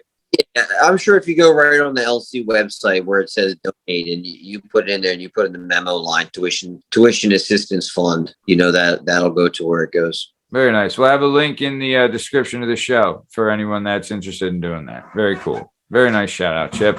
What else you got, babe? You got something big coming up, right? I'm opening up my new shop on Main Street by the time this airs. Hey. 211 West Main Street, right by the Kugel Ball in Lansdale, PA. Lansdale forever. Land of the free, home of the brave. That's who we are. And what it is, it's a first-class kitchen, commissary facility for my food service management company. Every day I feed 41 daycares. Yep. My daughter's daycare is one of them. Yes, sir. About 4,500 meals, breakfast, lunch, and dinner, mostly in the city through the state of Pennsylvania's free lunch program. Mm-hmm. It's a large facility to produce that. I also have a tasting room in here because I do social catering and weddings and things like that, where I'll be able to bring in a crew and do a tasting for them in a real first class dining room. Looks like you're coming to somebody's house over at Bluebell. And in front, I'll have a retail store, and that'll be like, hey, I don't need a full catering job, but we're getting together for a UFC fight. I need to pick up a tray of sausage, a tray of meatballs, and some rolls and some wings. Oh, that's fucking that's a great idea. Like a quick catering pickup kind of thing, right? Yes, absolutely. That's like, hey, I'm coming through town. I got a baby shower. My wife's got a baby shower to stop at. She's going to come through and pick up a tray of fruit. Dude, that's such a great fucking idea. Yeah, man. Like, dude, because it's like you go to like a grocery store for that shit. And, you know, it's like the normal cheese plate with crackers or like the fruit gimmick. But like you can go to you and actually get something that's really good and like, you know, like delicious instead of some fucking stunad and bullshit. So damn, that's a great fucking idea, man. It's like a party, like the party stuff, you know, like the party food place. That's fucking killer. The traditional like pepperoni and cheddar cheese that you pick up at Wegmans. Yeah. I'll have trays. I'll have an Iberian tray, and that'll be all cheese and meat from Spain. We'll have a Tuscan tray. That'll be all cheese and meat from Italy.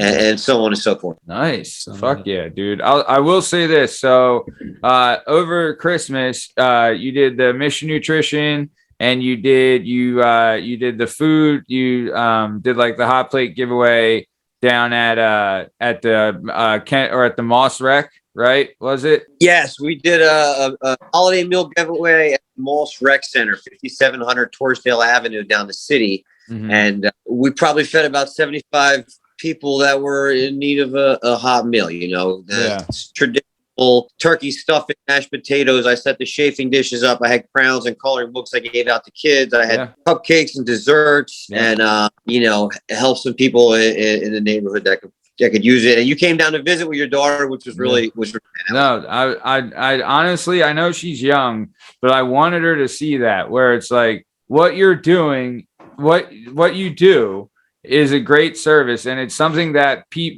more people should do instead of like the talking about it on this and complaining about it on that. You don't say anything, and you're not doing it for recognition. You're doing it because it's the right thing to do, and you help those less fortunate than you. And I watched, man, and you were like, there's guys coming in. Also, every guy that came in also needed a plate for his girlfriend, right? But they're coming in, man, and like you're giving them like a hot plate and like giving them two most of the time and extra stuff here and extra stuff there. And like it's people that wouldn't have it or, you know, wouldn't have it to eat. And honestly, it's a great thing you do, man. And you know, it was just great to see. And you know, you're doing a great thing, man. And I can't thank you for making the world a better place, brother. I appreciate it, dude. I got to do something from after I beat the shit out of all those kids from Phoenixville in those fights and whatnot.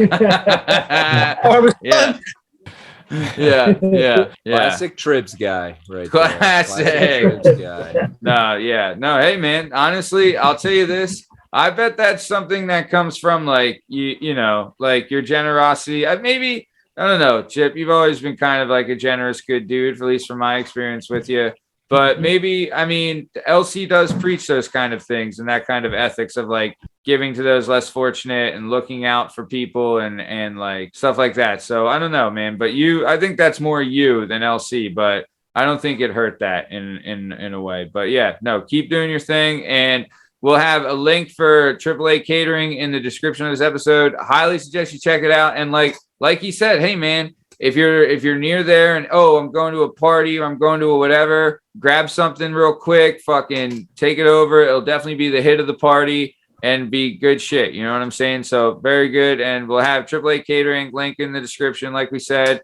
And dude, more power to you, Chip. And what's the date you're opening the shop? March 5th. It's March 5th. So as we're recording on March 1st, so 4 days from today, even though this will air a month from today. It's open. Yeah. He hasn't slept in a week. Yeah. He's trying to get this shit off the fucking ground. Oh yeah, dude. How is that going? Jesus. Well, what you guys can do is anytime there's a First Friday or a car show or a bike show or a Lansdale Day, I'm in prime time and I'll be selling concessions out front. So we do a Founders Day every year where like the group of us that used to hang out when we were kids hang out and kind of, you know, reminisce. So we'll definitely get that catered by that this year, no doubt. Yeah, and you'll be there, man. because Slaughter's there. Probably will try to get Jack to get Woodsy there and them, like, Slaughter, right? Fuck yeah, man. Those are the East Siders. Yeah, well, man. so we hung with like Anthony, really, like Anthony and Kevin and stuff like that. Like Jack was like a little older than us, but now we're all assimilated now. Age is only a number now. Jack, Tony Altag, Woods, Scott Sikorsky, Nick Augustino. Even though he didn't live over there. Weren't you friends with Falco too? Oh yeah. We were all in the same grade. So like they were the East Siders. They were from the east side of town, the other side of Brooklyn. Me and Jordan and my brother, we were the West Siders. We were from West Fifth Street. Yeah. But beautiful area. Fuck yeah. Land of the free, home of the brave. Lansdale will be like, nah, come down to the train tracks, son. Yeah, right. No, thank you. Yeah. I remember people would like with that. So the Cannoneers home field was behind like where Chip's saying, and it's legit behind like a row of shitty row homes and next to like a train tracks and a like a factory or some bullshit. So like people would come there. I don't know, but people would come there and like think it was like we're in the middle of the ghetto, but it's really it is what it is. But either way, so we're getting to the top of time. Tom, before we get out of here, anything you want to say to your Spirit fan faithful before we get out of here? No, man. Great time talking to you guys and wish you all the best. And thanks for being on the show. And, fuck you. I won't do what you tell me. Right. Oh, shots fired. Very nice. All right. Justin, I mean, if you would shut up for a fucking second, I can talk. Jesus Christ. God damn. My whole chatty life, fucking Kathy. 3 older brothers went to LC and they would talk about this fictional fucking school, but I've heard a lot of these names. I think I met Father Tribbs at a couple of my older brothers' graduations. Did he have elephantitis, for lack of a better term? Yep. Yeah, that dude was the man. That is I met the him exact term. It's not a better. That's the term. It's elephantitis. I met that dude a couple times. He was the man. Yeah. Other than really that, cool. yeah, I got a whole bunch of stories I could tell you on the next one of these. Hey, let's do it. Well, get to is Tribbs still around? Is Tribbs still alive? No, I think he. Tribbs lives at St. Mary's Manor. Yeah. He's still right alive? From the high school. Oh, shout out, fan of the show, listener of the show. All right. Fuck yeah. Nice. Shout out, Tribbs. Still there? Like, is he still got, like, Chip, have you talked to him at all? Or? Yeah, to be honest with you, like, he had a tough couple years and then he had a couple good years. He's got an extremely rare and debilitating disease. Yeah. Mentally, I'm saying, is he mentally? He represents July 11th every year. He calls me up and sings me happy birthday. Oh, that's awesome. That's Tribbs. He was a speed reader too, wasn't he? He's a sharp guy, right? Yeah. Tribbs is extremely smart. That's why he never became a school principal or school administrator. Do better. Yeah. Once you go there, you got to do bullshit. He kept it very simple. I'm a school minister. I'm going to teach 2 classes. The rest of the day, I'll be effing around. If any kids do anything like steal the fucking ancient bell at the Pope thing, I'll be there to help him out. Yeah. But I'm like the school administrator who's bitching at these kids for, whatever, because they're kids and we're trying to teach them the values for life. You know what I mean? Yeah. That way, when adults, they're set. Whether they fuck off a little bit here and let some mice out during school, that's just kid shit. Yeah. Yeah. No, he was for sure. He legit was like at times the glue that held that place together for sure. You know what I mean? Yeah. Definitely. Well, he showed empathy and kindness, you know what I mean? So it was like, instead of a disciplinarian or something like, but I thought Bailey was cool too. She was a little bit of a hard ass, but Bailey Father Choppy was awesome as well. Father Choppy was awesome too. Father Choppy was cool. I was a fan of Choppy for sure. But he got so pissed when that dude broke that sword. I remember he talking about that. That sword breaking son of a bitch. No. All right. Well, I'll tell you what. This has been a hell of a fucking show, man. The LC Roundtable, wrapping it up. Can't thank everybody enough. So I'm Matt Lavelle, accompanied by jdub Justin Richardson, Captain Jerkbeard Tom Lavelle. Our guests of the LC Roundtable today were Anthony Fuchinari, Scott Keating, Rick Outland, and Chip Panico. You can find all our stuff and all our content on all podcast platforms and YouTube at Work Perspectives Podcast. You can help us on Instagram at Work Perspectives Podcast, and you can join us on the Twitter and the TikTok at Working P Pod. If you'd like to be a guest on the show, please email us at workperspectives@gmail.com. And please like and subscribe so we can have, more LC Roundtables and more fun shit like this. This has been another episode of the Working Perspectives podcast. Thanks for listening. Stick around for the ad read. Thanks. See ya.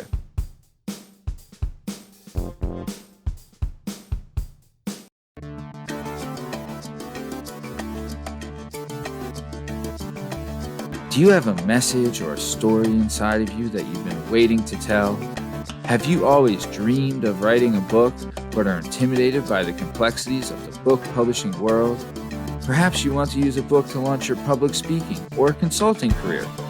If so, please reach out to Scott and Bell Publishing, located right here in beautiful Philadelphia, Pennsylvania.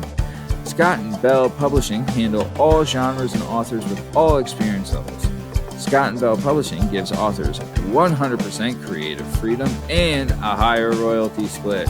They can be found at www.skotbell.com. That's www.s as in Sam, K as in Kite, O as in October, T as in Tom, B as in Boy, E as in Edward, L as in Larry, L as in Larry.com. That's Scott and Bell Publishing, where the authors go.